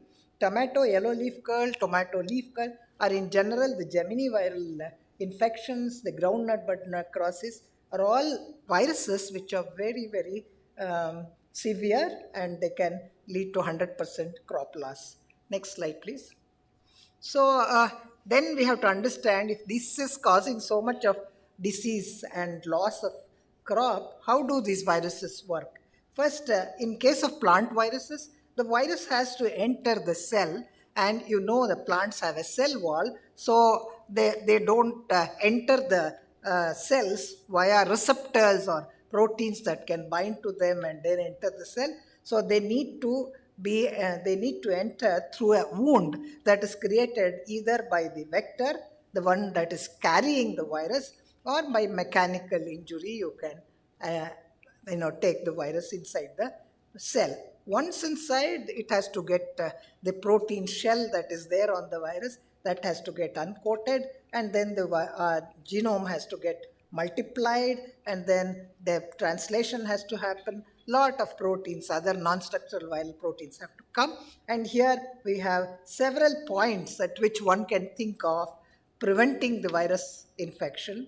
One at the level of entry, that is by controlling the vectors or by way of making sure the virus doesn't disassemble at all. So coat protein dissociating and releasing the genomic RNA itself is another step. Or viral replication, you have to prevent replication. During COVID and all, people were given a lot of inhibitors that inhibit replication, so that's an important step. Protease, that is, generally these viruses are very clever. They have many strategies for making their proteins and they code their own protease. So HIV protease, for example, is a very good drug target. Similarly, in plants, we have a very important protein called the movement protein that is expressed by the viral RNA. So these proteins, they complex with the viral genome and take the, how does this virus go from one cell to another when inside the plant, that the movement protein remodels the membrane and the cell wall so that it can move from one cell to another. So these are very clever proteins. So there are very many interesting proteins that the virus uses to multiply and also move from one cell to cell and establish itself. In the process, it also deranges the metabolism of the host itself, thereby causing crop loss. Next slide, please. So just like in any other viral field, we have viruses that have DNA, RNA, single-stranded RNA and double-stranded RNA. Next, please. So we have been interested in working on the viruses that are put in the red box. I will not touch upon all of them, but some salient features of some of the proteins which you have characterized from these viruses I am going to tell. The interesting thing to note is in plants, RNA viruses dominate, and we also have a protein called movement protein that is not seen in other viruses from other species of animal or other viruses. And also many of them have what we call as divided genome. They have some 4 or 5 genomes that simultaneously have to enter the cell. And imagine how the virus could have evolved to make sure that all the 4 pieces come together inside the cell, multiply, and then they infect the rest of the species. Now, as was mentioned, after my stint at Purdue University, I came back to Professor N.A.R.'s lab, N.A. Pajirong's lab, with whom I had done my PhD. And generously, I have always been lucky. He was very kind to let me into his lab as a CSIR pool officer. And, my first 2 students, Surya Narayana and Sukanya, both of them joined the institute and they were ready to work with me on my projects. And Professor Appaji Rao agreed that yes, you can take them and guide them for doing their PhD. And I should think they were very brave because I neither had a permanent position nor did I have any grants. But if you have the will to work, you can generate a lot of good work. So these two are now in great positions. One of them is a senior CEO in Merck, and the other one is a professor at Yale University. But what I want to say is, when I came back to India, I was indeed fortunate that I was with Professor Appaji Rao, and he was a great friend of CFTRI, and he had lots of friends, Prakash, Dr. Rajgopal Rao, Appu Rao, and in my very first visit, after I came back to India, Appaji brought me to CSIR, CFTRI, and that was the time I met Prakash, Appu Rao, and Dr. Rajgopal Rao, and I began, in fact, my own research career or research journey with CFTRI and maintained that journey all the way through for the last 30, 40 years that I worked with. So I should say that my success in research career is indebted to a large extent by the people who helped me. In fact, to tell you the truth, at the time when I started research or characterization of plant viruses, CFTRI, CSIR-CFTRI had much better facility than at IISc in terms of biophysical characterization and all. So I used to be a frequent visitor to use their machines, their equipments, and also take the expertise from Prakash and Appu Rao and do the work. So in that sense, in the very first virus we started to work on was an interesting one in the sense that when you purify the virus from those infected plants, you used to get two types of particles, one which had the genome, the other was empty. So the question we were trying to ask was, this virus particle which has 180 identical subunits that form the particle, is it how is it making the encapsulation of the viral genome specifically and not any host RNA? And also, why is it we have those empty shells? So during that, next slide please. During that time, I visited Prakash, and Dr. Prakash, his timings, as he was telling, 7 o'clock in the morning, we had to be ready with our samples. He would come right there and, disassemble the cell, the Model E analytical ultracentrifuge cell, load the sample, make sure, take the first picture and make sure the work is going well. And in fact, this is a picture of a paper which was published, one of the very first papers that I published after I returned to India. And it shows the two particles. One is having an S value of more than 100, the other is a 50 S species. So one is empty, the other is full. And we further moved on to show that this disassembly happens because of the removal of calcium and polyamines present inside the virus. The polyamines make the viral genome compact, and the compact RNA sits inside. But once you remove the polyamine by cesium chloride or whatever, some other means we had shown, you will get empty shells. Next slide, please. Next slide, please. So my journey also started with the interaction with Dr. Rajgopal Rao. At that time, the late Dr. D. Rajgopal Rao had a very simple method of amino acid sequencing where you used polyamide sheets, which were only some 2.5 centimeter by 2.5, and used 100 ml beakers, and you could do two-dimensional TLC and separate all the 20 amino acids and then use that technique for determining the amino acid sequence. And the first sequence of primary amino acid sequence done completely by manual methods was published from India for the first time in my lab, and this was initially partial sequence, then it was published in JBC as a full sequence. Now, following that success of the primary structure determination of the coat protein of this virus, I was also offered full faculty position, and we got an automated sequencer.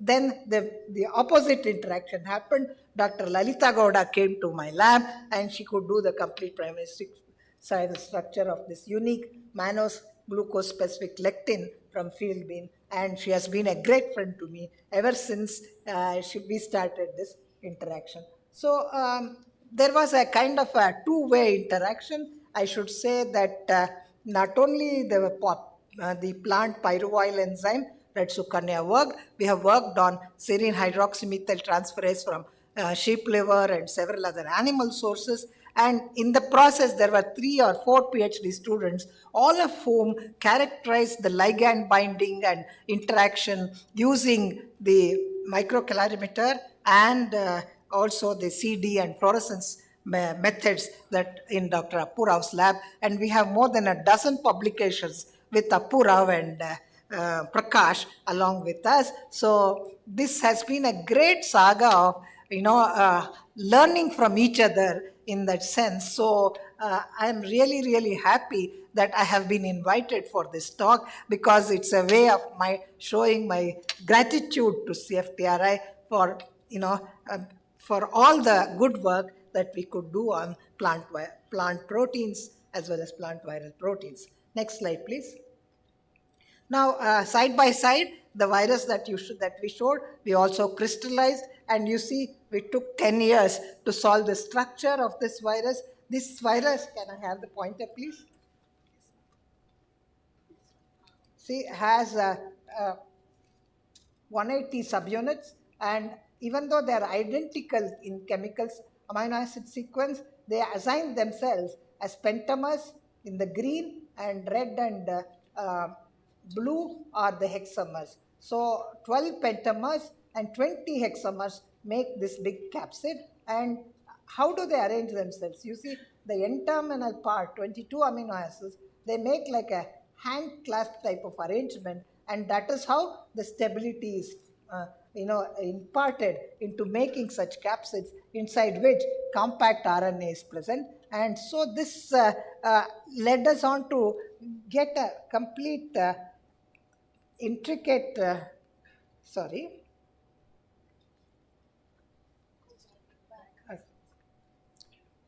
oh, sorry, I pressed too much. Next. Oh, why is it going like that? Maybe you only operate. I will use only the pointer. Please give. So, okay. So now you see, these are the 3 chemically identical subunits arranged with different conformations. So we were able to show, identify the different amino acids at the interface of these subunits, mutate each of them, because we then had the clone, cDNA clone that was expressing the protein that could make the capsid, and we demonstrated that. Next slide, please.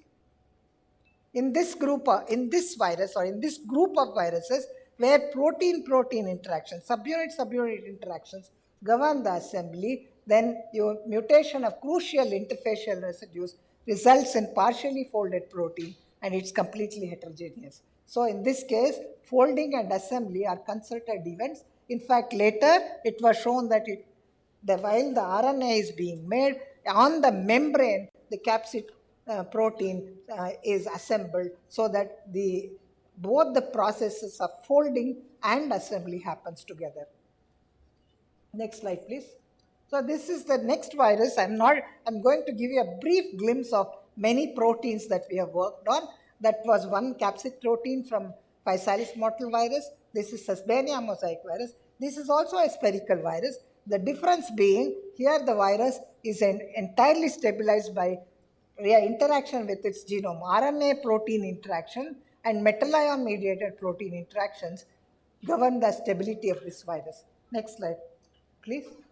So in this case, the structure of this virus, all done at Bangalore, and shows that, you see here, there is a calcium at the interface, and there is a 53 amino acid long arginine rich motif, or a random domain, which is not even seen in the structure. So what I'm coming to is that the unseen part of the viral capsid protein plays a very important role in making the capsid, which is 180 subunits. And this RM is the one, arginine-rich motif N-terminal is the one that interacts with, this has lot of basic amino acids, so it interacts with the genome and takes it inside. Next slide, please. So this is the work of several PhD students. I have just summarized it to give you a glimpse of the kind of basic work you can do here. So it shows that the entire assembly begins with a dimer with the amino terminal end being disordered, and then there is a small portion, beta annulus we call it, that helps to form a pentamer of dimers, which then goes on with the addition of the RNA to make the full capsids. And if you were to chop off the N-terminus or convert it to glutamate, it still makes the capsid, but it cannot encapsulate the RNA. Similarly, if you deleted the whole part of the random domain, you make particles which are small and they don't have RNA. So like this, we can dissect how the inside the virus could have assembled and made the genome enter the cell, enter the particles. So what is the use of doing this? This showed us that there are certain parts of the genome of the capsid protein which are not really having any structure, but that non-structured region or intrinsically disordered region governs the entire assembly of the virus. So that brings me to the next slide, where we asked the question, why do viruses have such kind of disordered regions? There are very simple reason for that. That is, the size of the viral genome is very small. You know, it can be, the virus I am talking about is only 4,000 bases. Maximum is 800,000. So the virus has to make enough proteins that can be used for many things. For example, it should interact with host factors, interfere with cell signaling processes, redirect the host machinery for virus multiplication, and also they should interact with other viral proteins and modulate their function. So in that sense, this is something, the property which we try to analyze and ask, is it common to all viral proteins? Next slide, please. So now just a brief to natively unfolded or intrinsically disordered proteins. Here they lack a defined secondary or tertiary structure. They are rich in basic residues and attain folded structure only when they are interacting with their specific targets. Higher structural flexibility allows them to interact with a large number of targets. Thereby, they can regulate a large number of cellular processes. Next slide, please. So this is the small genome, which is 4,000 bases. And then we have only 3 ORFs. One of them is having a overlapping ORF. So in a sense, you can make only 3 or 4 proteins here. For example, from ORF1, we make the movement protein. From ORF2A, we make a large protein, polyprotein we call it, which has subdomains, the protease, the VPG, P10 and P8 we call it. And then by a ribosomal frame shift, you start here and make a larger protein, that is protease, VPG and RDRP. Now the beauty is this polyprotein protein is processed into various functional products by the protease, and the rate with which it can cleave these different domains and the way it can generate the polymerase required for multiplication of the virus, all that is governed by the protease, how the cleavage happens and how the polyprotein is processed. So interestingly, for example, while protease VPG, this cleavage is the common for both protease, this polyprotein as well as this polyprotein, we find that this cleavage is very fast, whereas the cleavage here, the protease VPG comes along with VPG RDRP, whereas this cleavage site is fast, protease VPG comes. So there is a lot to it in terms of how the rates of cleavage and products are formed. Next slide, please. So we have some theoretical methods to ask where all do we have the random coil or the unfolded region. Every one of the proteins made by the virus have some disordered region. So I will talk about this disordered region, VPG, in the next slide. So this VPG, for example, interestingly, only when the protease is in association with VPG does the protease become active. I don't want to go to the detail of the methodology, but what it shows is protease is active only when the VPG is in association with this. That is, it has to be a protease VPG to be active. Next slide. And then several experiments were done, and this is all new. Nobody knew what is the specificity of this protease, how it functions. We have demarcated and shown that every one of these cleavage sites has a glutamic acid, and so it's a glutamate specific protease. Next. And the VPG, I told you the VPG has a very important role in imparting activity to protease, but that's not the only function. This VPG is linked to the 5' end of the genome, and it is necessary for viral stability, and it is linked to the 5' end of the genome, and it functions to activate the protease and the polyprotein processing, serves as a primer. So this VPG acts as a primer during RNA synthesis, aids in cell-to-cell transport of the RNA through interactions with the movement protein, and despite the importance of this VPG in plant and animal viruses, nothing was known about the structure of this VPG domain because you can't crystallize it. It is all random. Next slide, please. So I again had the luck of having very bright students who solved the structure of this protease, and you see it has the catalytic triad, serine, histidine, and aspartic acid exactly positioned, but still it is inactive.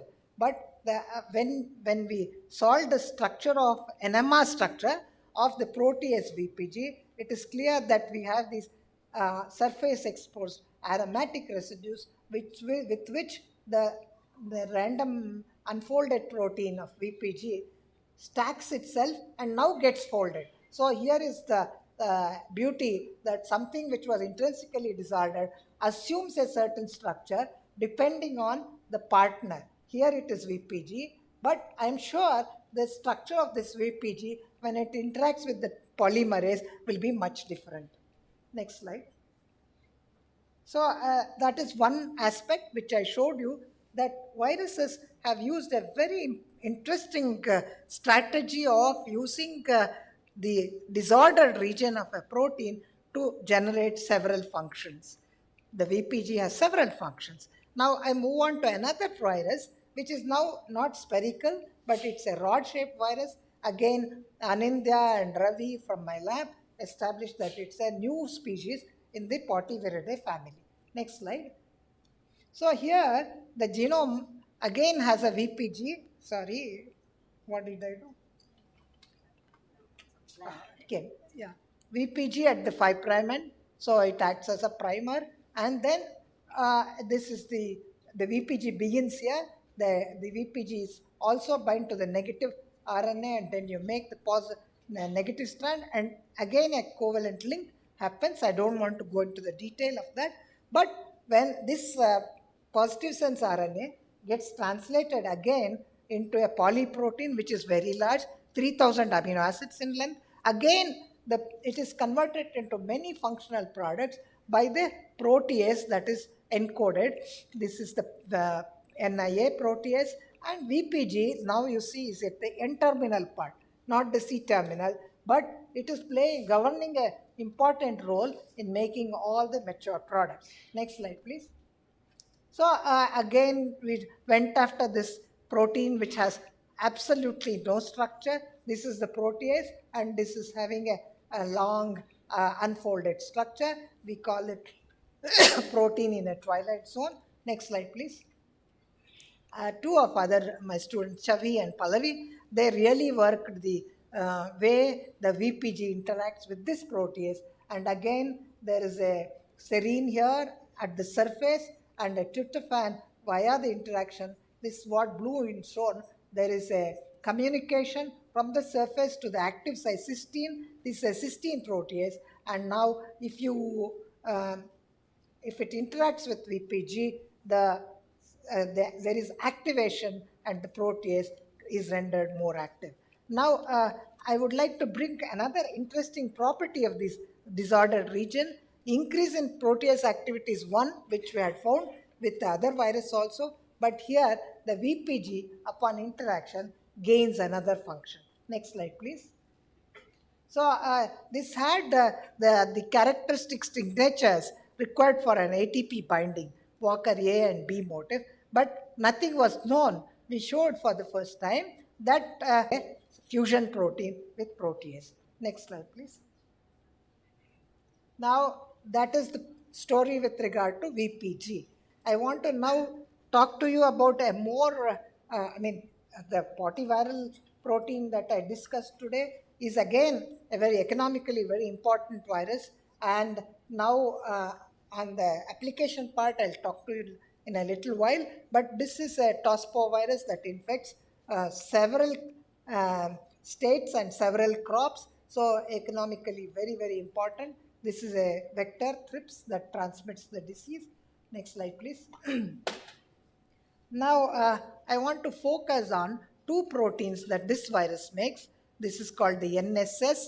Here, it is not made by the viral RNA, but the negative, after replication, you get this negative strand RNA. From there, you get the messenger RNA. Here, also, it's ambisense RNA. You make the RNA from there and you make the protein. But what are the functions of these proteins? Let us see now. Now, this is a very interesting protein, NSS. All we have expressed in bacterial system, and we have shown that this virus, this protein can unfold, or it can act as an RNA helicase and convert a double-stranded RNA into single-strand RNA. Now, why I say it's very important? Because in negatively stranded RNA viruses, this is the first time, even in animal viruses, that an RNA helicase has been established. So this was the work of Jubilee, one of my students. Next slide, please. And this protein, in addition to having an RNA helicase activity, it has another important function, because viruses have a counter defense. The plants mount a defense response when a virus infects them, and the viruses make proteins that can suppress that defense system. So they are called suppressors of post-transcriptional gene silencing pathway. And here I show that if you express GFP in planta, you'll get the green leaf. But if you were to put the double-stranded GFP RNA, then it will suppress, or the expression is lost. But you come in with a suppressor of viral encoded protein, it prevents the suppression. That is, it will establish itself by knocking off the immune system or the RNA-induced silencing system of the plant. So there are two ways of doing. One, transgenic expression, another is transient expression. Now, this suppression of gene silencing is a very interesting aspect, which is now taken off as a spray-induced gene silencing.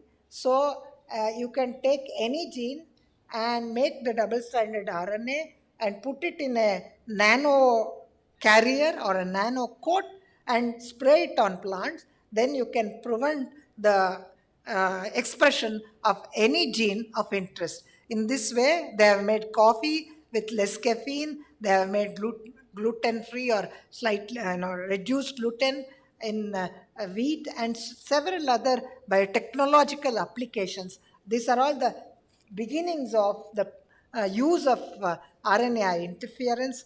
This is how the field developed, and now this is a very important way of producing plants or nutrition. Is either you reduce the toxic components of the plant, or increase you can do by way of this method. Next slide, please. This NSS, in addition to being a suppressor of gene silencing and an RNA helicase, it also enhances translation. So that is, it can improve the amount of protein that another messenger RNA can make. So this shows that viruses are so clever. They not only make a very small number of proteins, each of them come with multifunctional features. Next slide, please. So it can be an RNA helicase, it can be a suppressor of gene silencing, and also enhanced messenger RNA, viral RNA in particular, to translate. So how it can establish inside a host these kinds of proteins are very, very interesting and evolving so far as viral infections are concerned. Next slide, please. Now I move on to this NSM, which is involved in taking the RNA from one cell to cell and cause systemic infection. Now this is a confocal microscopic image of this protein, and it makes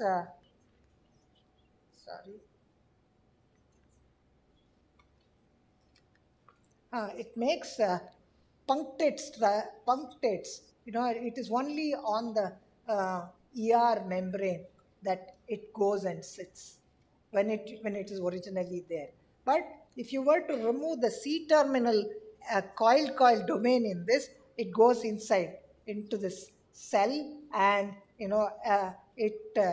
and if you express the C-terminal domain itself, the C-terminal domain is the one which is holding in its place to carry out the translocation process. And so if you express the C-terminal domain alone, you can see that it's making these punctate structures. Next slide, please. So how does it interact with the host factor or host endoplasmic reticulum? You can see that if you were to express the endoplasmic reticulum specific protein with the GFP, you will see the nice network. But if you were to express it with the protein, it already gets completely disrupted and it make vesicles. So NSM severs ER to vesicles that are located predominantly on the membrane, and then it can take it to whatever target place where it has to deliver the RNA. So in other words, next slide, please. We have the viral proteins, which are important in interacting with themselves to make the assembly possible. Proteins which are multifunctional, which fuse themselves with other proteins, give different functions. And now I come to a little bit more of the application. Here is tomato leaf curl disease, and which infects both the tomato and cotton. 100% loss in infection due to this kind of leaf curl disease. Very many symptoms. I had interaction with the Haryana Hisar group, Agriculture University, and we generated a large number of these kinds of viral proteins. Next slide, please.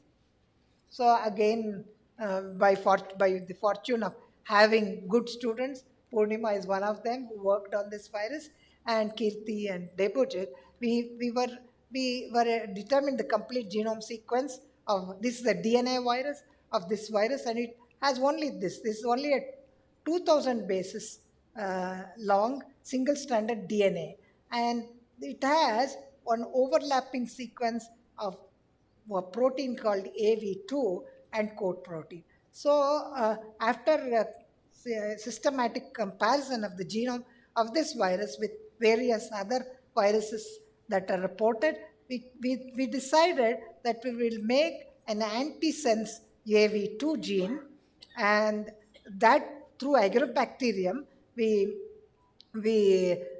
inoculate to to generate transgenic plants, and then in planta we express the antisense and show that this transgenic plant, it was shown that is resistant to viral infection.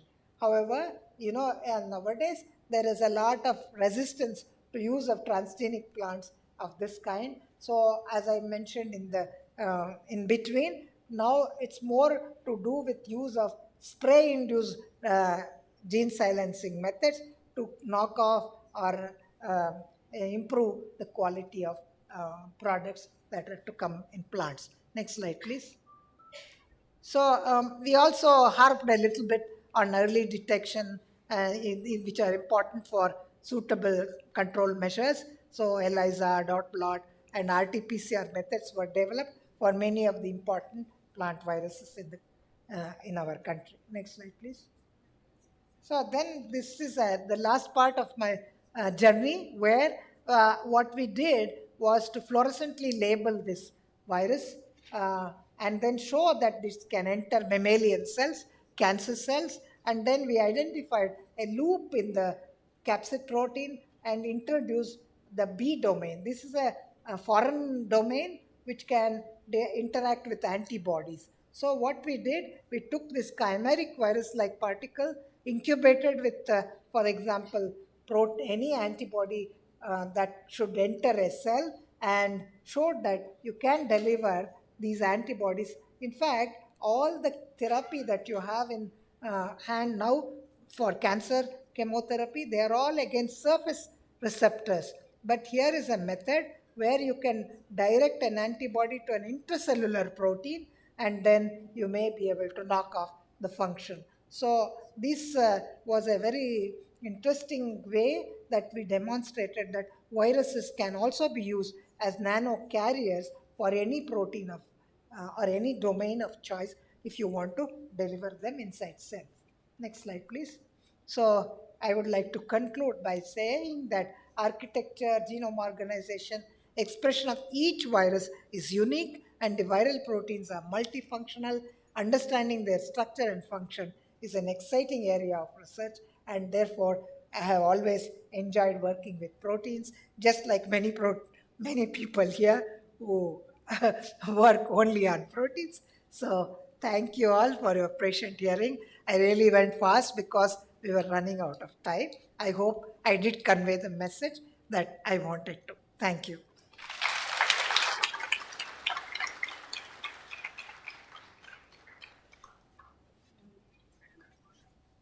No, it's okay. No problem.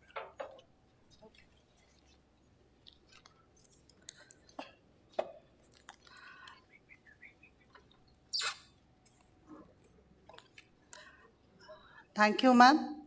Your insightful decoding of structure function of plant viral proteins, weaved through powerful lenses of biochemistry, molecular biology, and crystallography, has really given us a rare and an illuminating glimpse of intricate world of plant viral interactions.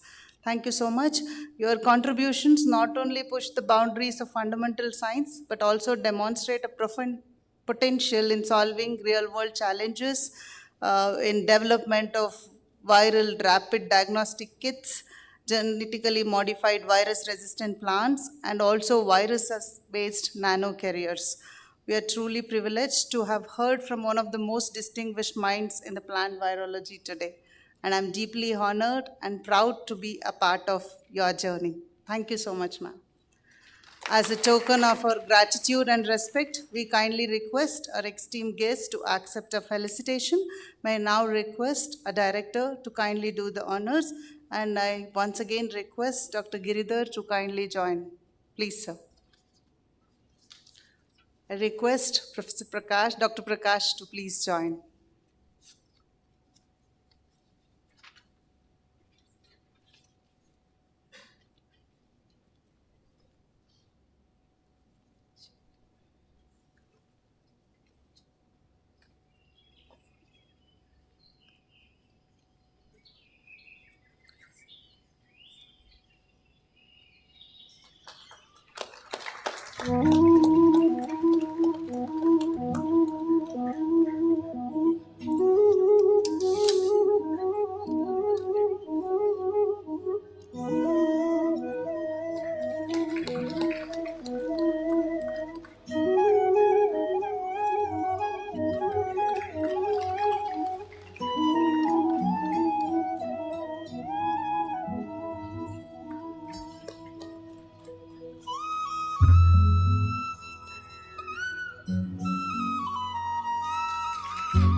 Thank you, ma'am. Now we have come to the most important part of the event, that is presidential remarks. Now may I request our respected director, Dr. Sridevi Annapurna Singh, to kindly deliver the presidential remarks. A very good morning to, I think it's good afternoon. No, we have another 10 minutes. And I think everybody in this hall will really agree with me that two very, very effective and impactful talks have been delivered today. The first one by Dr. V. Prakash, who is, of course, been a former director and distinguished scientist of CSIR also. And his biodata is so immense and so very awe-inspiring that very difficult what to leave out and what not to leave out. So usually when this kind of a Platinum Jubilee series is arranged, it is customary for us to talk about the Platinum Jubilee first. But he is such a master storyteller that we thought we would leave it to him to talk about the history of CFTRI as well as plant proteins, which is the theme today for the national symposium that is to follow. So thank you, sir, for very, very effectively taking us through history, which was very, very appropriate at this point in time. Of course, Professor Savitri, Madam, since yesterday, your student Purnima has not stopped smiling. So she is so thrilled that you are coming, as am I, of course. We have interacted with you many times, and I always find that whenever very, very knowledgeable people, both Dr. Prakash and Professor Savitri, when they speak, they have this magnanimity of sharing the knowledge so well with all the youngsters that you not only feel, yes, I want to work in this area, but you're also very, very impressed how with very little equipment, they were able to do so much. And today we have all the equipment. So it is not really the equipment that matters, but the brains behind who are actually designing the experiments, doing it, interpreting it the right way, and communicating it. So coming back to the Platinum Jubilee, of course, we are in the 75th year, and CFTRI has been behind many, many innovations. We work basically on 5 verticals. It is translational research. Again, today you have witnessed how many firsts have been there in this, the basic research that was carried out in this institute. The second is the technologies that have been developed. We continue to do these exercises, and the food industry continues to benefit from this. The third vertical is the design for machines, especially for traditional foods. And today they have come back to focus. However, if we have to have a global outreach, then we need to automate them, because Indians are used to eating hot or warm foods, and we have to have a way of making them being available to a large population in a very short span of time. The fourth one is, of course, the testing. We are the nodal referral lab for the country as recognized by FSSAI. We are again accredited by NABL. Again, these are Dr. Prakash's, what shall I say, giving to the institute. When he brought in ISO as well as NABL, and today we are recognized for more than 550 tests. I think now parameters are being counted, so more than 2,500 parameters we test in food, and we do get legal samples, we get port samples, we get industry samples, we are doing, and the fifth one is the training. Not only we are doing short-term courses, we have a flagship MSc Food Technology program, and we have the International School of Milling Technology. We have skill development programs. Just about, I think, last year or a year before that, we had a team from Guyana who came here to learn about rice processing. So they were not knowing what to do with all the paddy that they had produced. And CFTRI has a history of having worked and touched every grain, every agricultural commodity that has been produced in this country or the nearby countries. And what can I say about our HRD programs? If you have to measure the impact, it is impossible. Just like the mother in the house, she makes innumerable sacrifices and forgets to even have her own nutritious food, but ensures for the family. CFTRI has been silently revolutionizing the landscape of skilled manpower, not just in this country, but across the world. And any place you go, you would find some connect with CFTRI. Just the other day, Dr. Mande was here and he was telling a story that he went to Kolkata to meet the ITC chairperson, and his team was sitting across the table. Then they were talking about the new products that was to be launched by ITC, and our former DG then talked about CFTRI.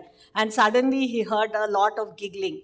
And he just stopped and looked across the table and said, "Have I said something wrong?" Then all the people other than the chairman lifted their hand and said, "We are all from CFTRI." So this is the power of CFTRI, and this is the hidden impact which cannot be measured. Just as I was looking at all the confident students' photographs and realized how much all the scientists of all these national labs and institutes that we are so proud of have produced manpower who have gone across the world and are doing wonderful human service to science and technology. How do you measure that? You cannot. And I have been very, very fortunate that there have been two doyens in CFTRI, at least in the area of proteins. And when I came here in 1991, I had been making jams and jellies in Kisan products and eating mangoes during the mango season in the name of quality control.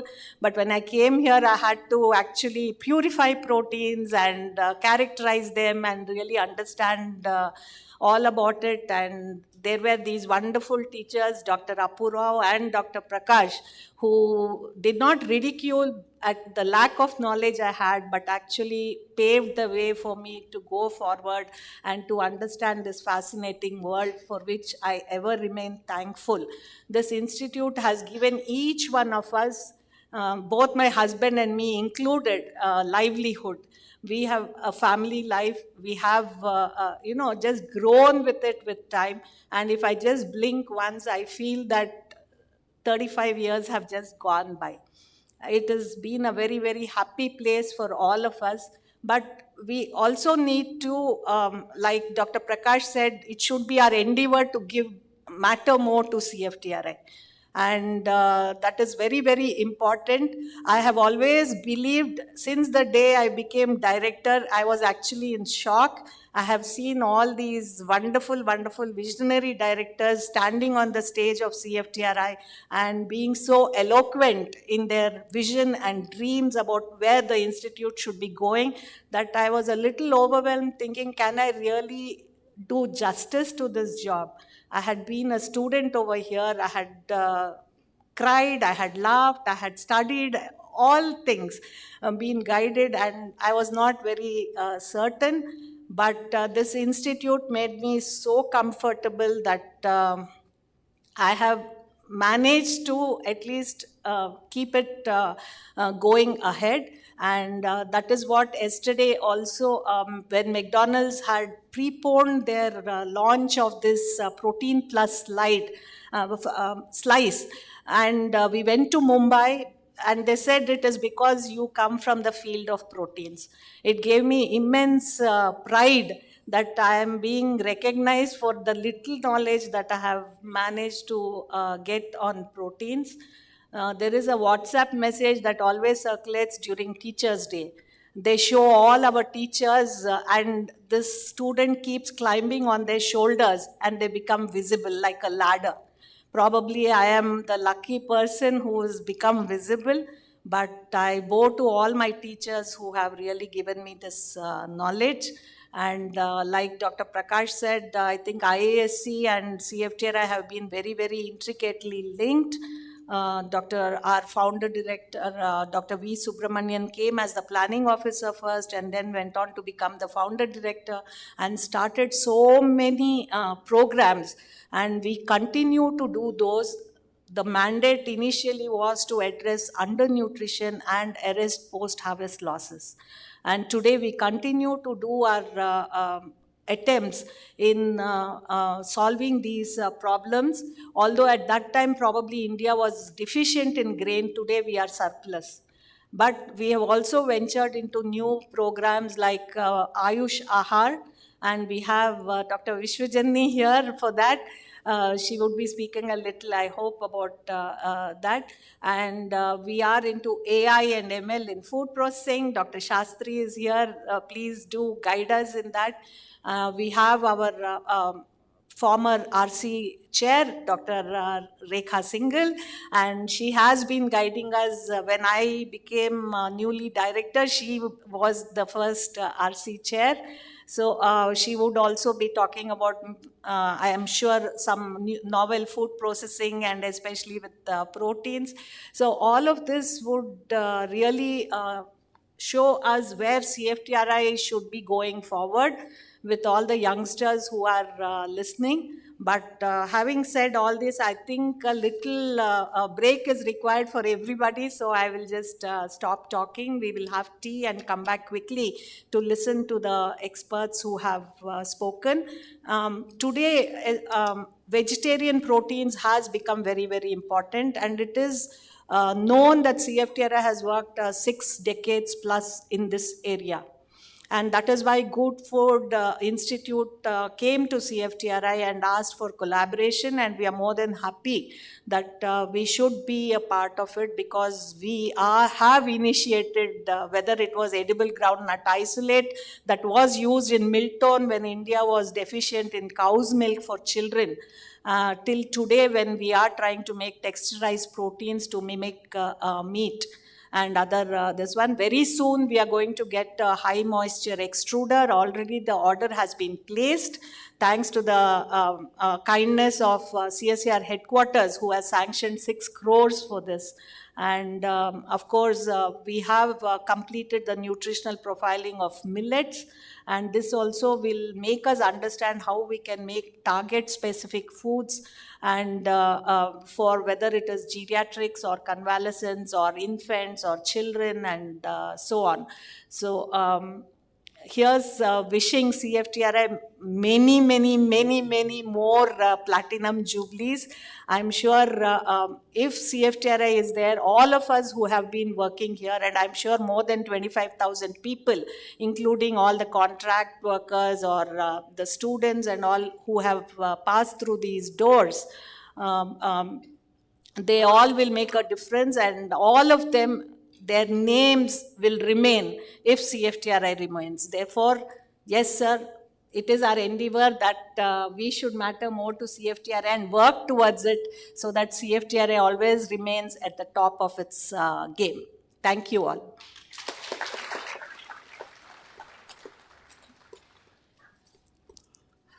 Thank you, ma'am, for your wholehearted remarks, and also for all the unwavering support for all the activities of Platinum Jubilee, which are your brainchild. Thank you so much, ma'am.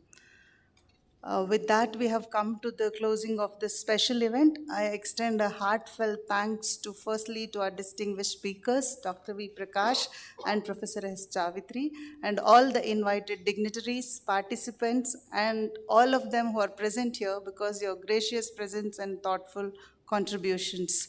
With that thought-provoking insight still resonating, and we break for a short tea, and we will resume back for a next set of events. Thank you so much. I request all of you to kindly join for the high tea, which is arranged outside the auditorium. Yeah, please come back in 10 minutes. Thank you so much.